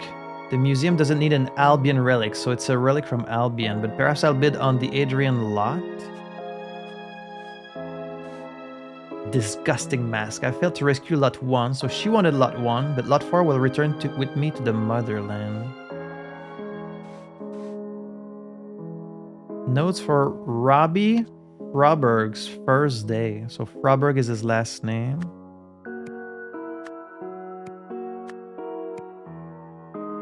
Sir with a smile, please refrain from selling any drinks to Mr. Bogart while he's on the job. To the guard, that makes sense. I don't think I can really trust the shape of their heads. Okay, well, of the names we have left, there's a Mrs. Da Silva and a Miss. This is Miss and this is Mrs., meaning they're married, I think. So Dr. Toussaint must be this guy.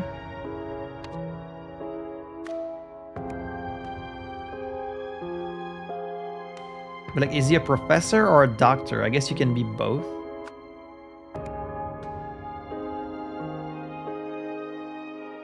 And then one of these, I guess, is married, the other is not. Am I supposed to look at their, like, finger?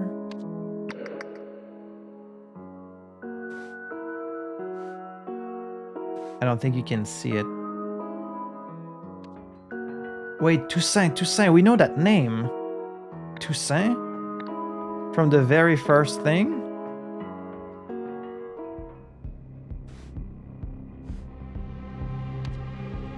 Ariel Toussaint! That's the guy! With the mustache. Ariel Toussaint. I guess... him? Ariel Toussaint, right, that's him. I guess he went crazy later. Okay.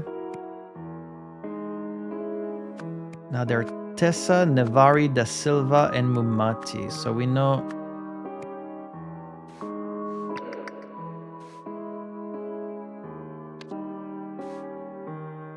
we know Da Silva is the last name and Nevari is the last name. And then there's Tessa and Mumati. I mean, it's probably Mumati, Nevari, and Tessa Da Silva. Like, just because they sound more similar. Would it help me to try and like solve the lots first before finding all of their names? Or would that just like confuse me even more? I'm pretty sure about all of these. I'm just missing these two. So at this point, they were selling which one? The next lot's the one that matters. I failed to rescue lot 1, lot 4 will return with me. So right now it's either 2 or 3. It's 3. If they're doing them in order, it must be 3. So the one they're showing right now, the mask is 3. Probably. 1 is sold, 2 is sold, and then the relic and this weird mask. I think what they really want is number 4, the relic. I failed to rescue lot 1. The seal? I can't remember where the seal was from. I feel like it's from the first game, but I don't quite remember what it was. Okay, so we know the first lot was bought by Aurelia. So Aurelia is A4. But then where's the check for the last one she bought? So maybe it's also connected to their name. A4 because it's Aurelia? Or is that unrelated? It's probably unrelated. Well, then again, M5, Mumati, S3 Summer. I'm not sure. They might not be showing them in order. The only one I'm sure is Lot 1 was bought by bidder A4 for 6,500, which is the exact amount that she wrote the check for. So that has to be.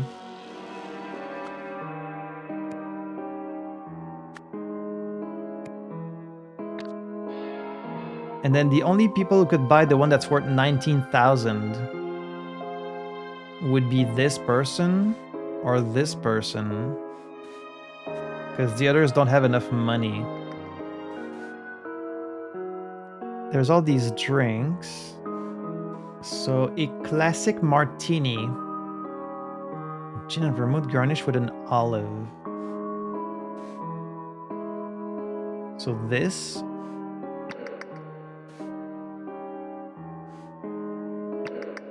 No, that's not the one the professor has. A slice of lime. That's not the one either. 7C special. No, that's the one in a copper mug. So it's Death in the Evening. The green one, that's Death in the Evening, which she sold to the professor, right?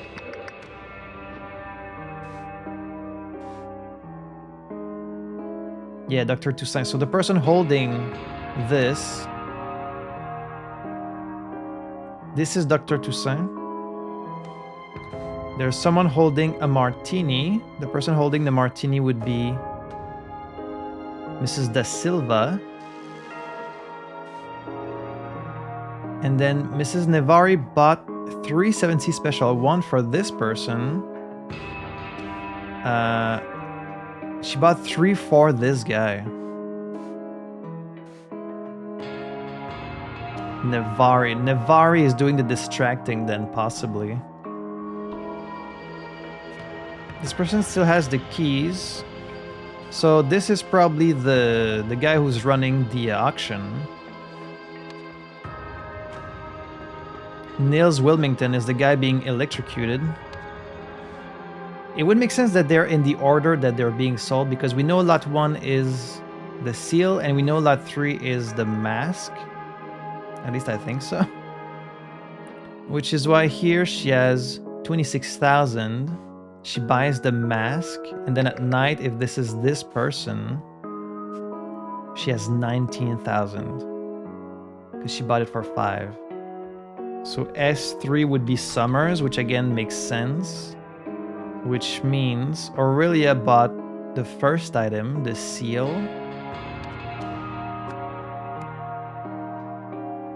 Then the mask was lot 3, bought by Summer, who also bought the second one.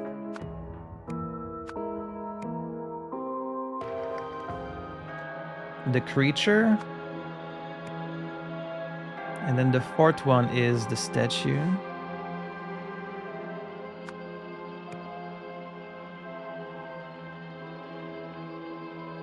The statue was bought by M5 for 19,000.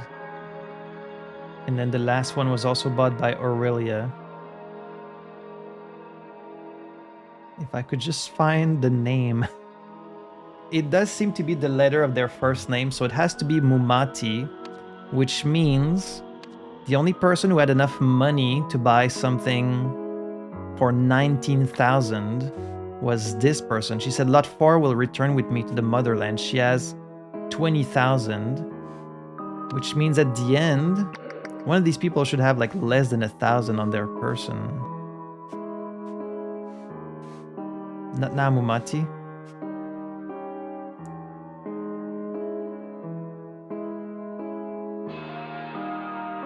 Wait, no, how can you have 19? Because she hasn't retrieved it yet. That's why she still has the money. This is Mumati.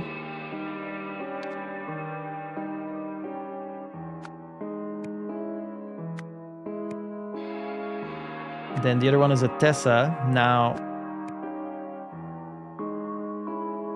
what about their last name? Yeah, that makes sense. They only had time to retrieve 3 of the items before the blackout. The first item was bought with the checkbook for 6,500. The next 2 items were sold for 2,000 and 5,000. So that's why there's 7,000 here.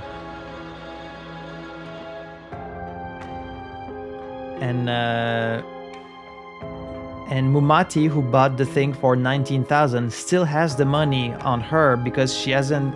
It wasn't time for her to retrieve her lot yet, which is why she still has 19,000 out of the 20,000 that she started with, because she bought some drinks. She bought a martini, which would cost 20,000. Yes, so she bought a martini, which means she's Mumati da Silva, because that's who bought a martini. Please let me be correct. Okay, that was a whole lot. Jesus. All right, now we have the names. That's gonna make things much easier. Whew. I really had to go left and right for this one.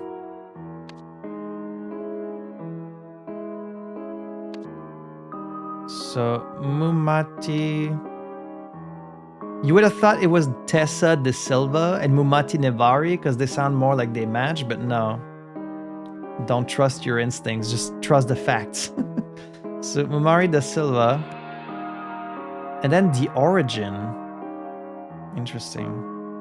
So, seal, creature, mask, statue, and the last one is... the totem? Yeah. I failed to rescue Lot 1, but Lot 4 will return with me to the motherland. So the first seal is Lemurian in origin, as is the 4th one, because she says it will return with me to the motherland. The next slot's the one that matters, which means they're about to bid on Lot 4. But she didn't have the money for it. She was outbid by 1,000, but she wanted the statue. So they're currently betting on the 3rd one, which is the mask. And then she says, the museum doesn't need an Albion relic. So the mask is Albion in origin.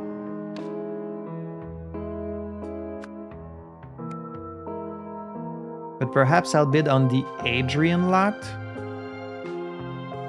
And she did. She bought the last one, which was Albion. And then the creature...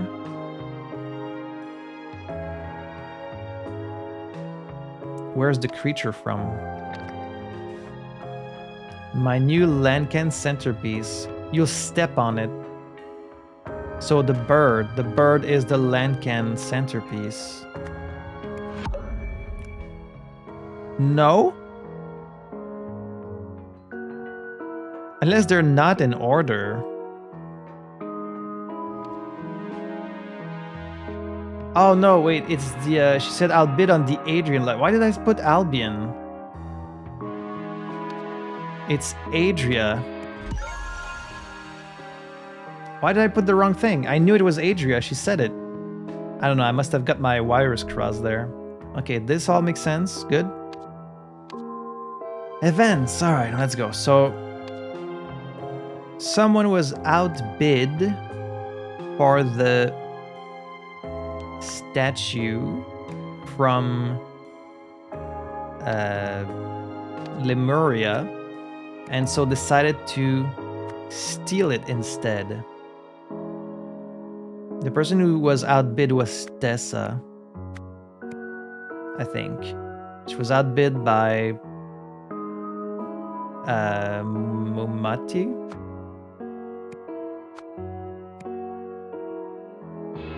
Distracted Erwin Bogart. The person who bought 3 drinks was Nevari. So Tessa, yeah. Tessa Nevari distracted Erwin Bogart while someone stole their keys.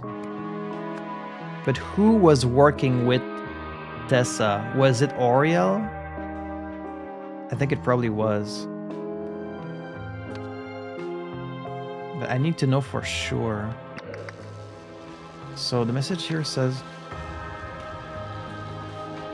time for plan B. I'll distract Bogart. You grab his keys. So the person who wrote this is Tessa. I'll distract Bogart.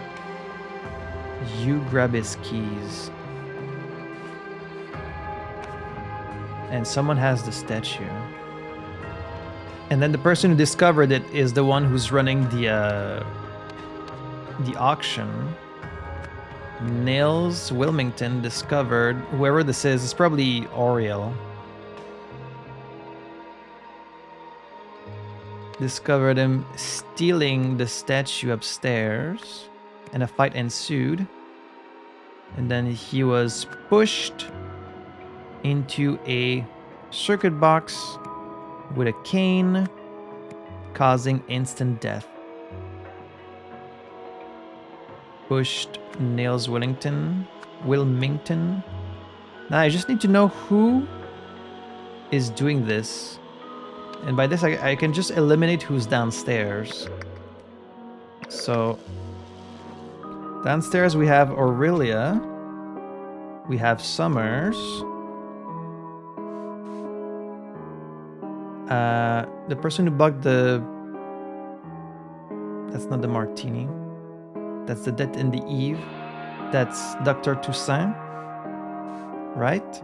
That's why he took off the thing. It's probably he's upstairs. It's the guy who was selling the drinks.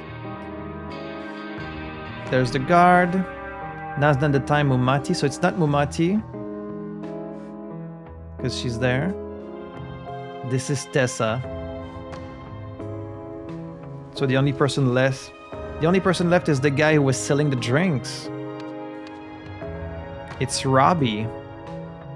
While Robbie Froberg stole their keys, Nils Wilmington discovered Robbie Froberg stealing the statue upstairs and a fight ensued.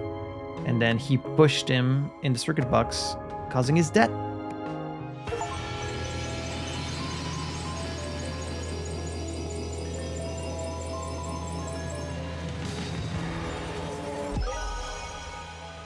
Hell yeah. Give me that music.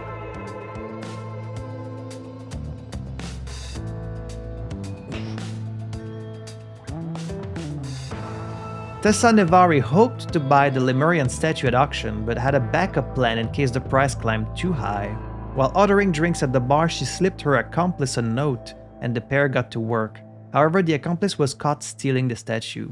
He electrocuted the witness while protecting himself from the current with a wooden cane. Oh, yeah. Because the cane was in wood, so he wouldn't get electrocuted. That was another really tricky one. Turns out we won't be needing you after all, Mr. Froberg. Sorry for the short notice. Tranquix. Ogitamin tablets. Ogitamin, that's the name of the guy. So, was it just like an alias? Not to worry, if anything else opens up, you know how to reach me. And please, call me Robbie. Mr. Froberg. Robbie Froberg. Okay, so this is Tessa Nevari. I guess her colleague is the guy that was helping her? Send the saw blade. Wait, I'm supposed to have all this information? Steven Aria.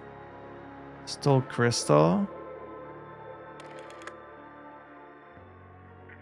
Someone with glasses is Ojitamin.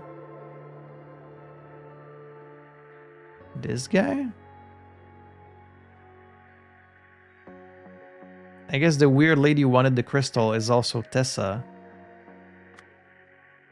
I'm supposed to solve that with what I have? Oh no. Killer on the loose. Arthur Blythe escaped. Oh, I should have taken note of the dates. So the auction was on August 13, 1974. The guy escaping from prison was on November 15, 1973, who formerly worked at the Museum of Lemurian History. Ah, okay. He was serving a life sentence for stabbing a colleague who had caught him stealing artifacts.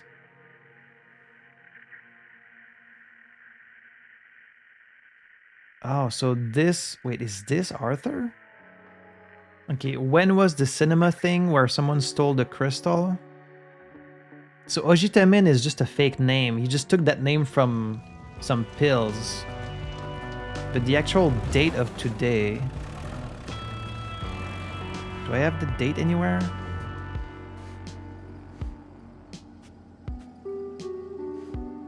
On the tickets?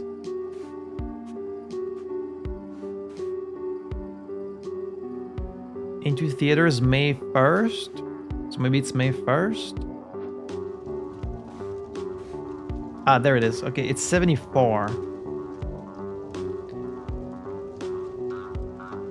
May 1st. Okay, so that's today. May 1st, 74.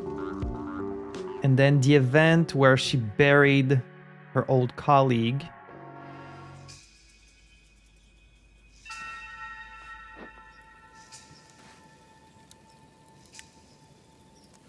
Oh, there's a calendar, so that's easy. It's August 74. Right after the auction? Right now it's the 17th. So the auction was on Monday and then on the 17th. Okay. So November 1973, Arthur escapes from prison. On May 1st, 1974, someone steals the crystal at the cinema. On August 13th, 1974 is the auction. And then just 4 days later, he comes here and is buried in the garden. So she was slowly collecting all the different things. She had the crystal. Oh, that's why he said, okay, on the message it says, I've been keeping my head down at the Dragonfly Inn. I'll swing by on Friday with our new pointy-eared friend because yeah, they were working together. So trusty colleague, that's the guy. So that's why his message says, I'm gonna need plan B rates for this one because they had to resort to the plan B and he had to kill a guy. Not like the other 7, because he gathered the 7 other pieces. 1, 2, 3, 4, 5, 6, 7. And then this one was the last. So he must also be the one who stole the crystal, which means Ojitamin was just a nickname. He was really Robbie Froberg. And then she says he was always a thief. Did it have to go this way? And she burned his passport. Okay. And then we won't be needing you after all, Mr. Froberg. Sorry for the short notice. Oh, he... Wait, when is this? I think he stole the guy's job who was supposed to serve the drinks. So Robbie Froberg is the actual barman. He just had his name stolen by the real guy, Arthur Blythe, right? Probably. There it is. So I think this is the real Arthur Blythe who escaped prison. He's also the colleague. Right? It's kind of weird that it would be both the same guy, but that's what I think. But then who sent the saw blade? Steven Aria? Oh, it's Tessa. Steven Aria is like an acronym or an anagram of her name. Steven Aria. It's her. Stole the crystal, also this guy. It's just the same guy doing everything. I think. Like, has it just been them this whole time? Is it also the weird lady? Unless the weird lady is this one? I think it's just her again. Right? Am I crazy?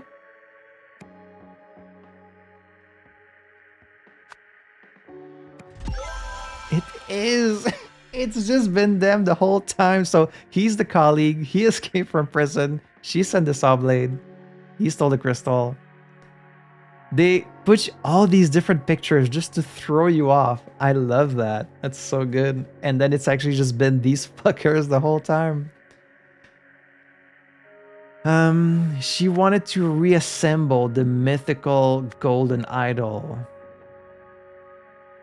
of Lazarus Hearst from its parts.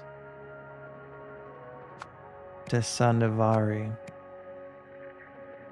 She arranged his prison escape. I can't believe how everything just ends up fitting together. Like, when you start playing these cases, it sounds so like you don't understand anything. You're like, what the hell is all this about? Like, where is this going? I don't get it. But then as you keep solving them, and you get this nice little overview of all the different cases together, you're like, oh, it all makes sense. Like, everything connects. And there's few things as satisfying in a game than when like everything connects. You know, it's one of the big reasons why Outer Wilds is one of like so many people's favorite games, because when everything connects together and you see like this corkboard, you know, all the different elements, and you're like, oh, so that happened there and that happened there, and like it's such a rare feeling to chase. And that's why I wish there were more games like this one, because it's such a satisfying feeling when it all comes together. So Tessa Navari arranged Arthur Blythe's prison escape because he knew the locations of the parts, because he used to work at a museum, because he stole artifacts and stabbed a colleague who caught him. So then they worked together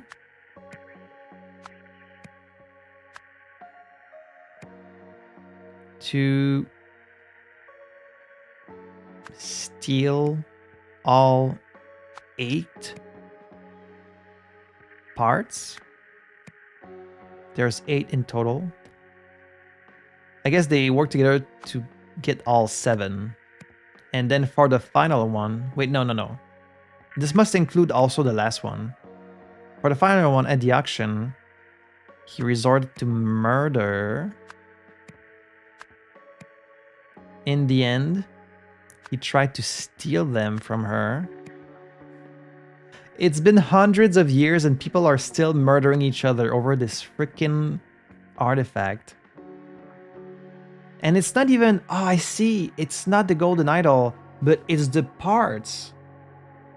What she was saying is like, you don't need the actual working idol, which was broken in the first game. If you can just reassemble the parts, you can still get it working.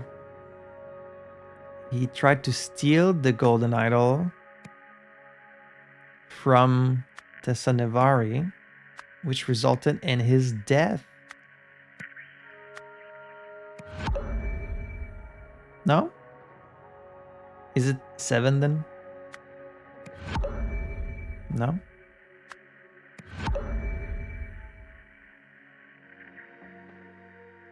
These all seem correct to me. Tessa Navari wanted to reassemble the mythical golden idol from its parts. They arranged to She arranged his prison escape because he knew the locations of the parts, and then they worked together to steal all 8 parts. When the following one, he resorted to murder. In the end, he tried to steal the idol. I guess they didn't have the idol yet. It was the parts. Okay. And that was a technicality. I don't count that. Got it on the first attempt. Right, the idol was not arranged. I should have figured. Okay. Behold, our time has come. What are you weirdos up to?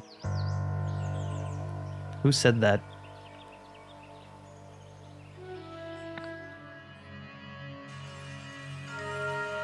So she had like a weird cult. Our time has come. Whose vision is this? Which of these is seeing like in this weird vision? What are you weirdos up to?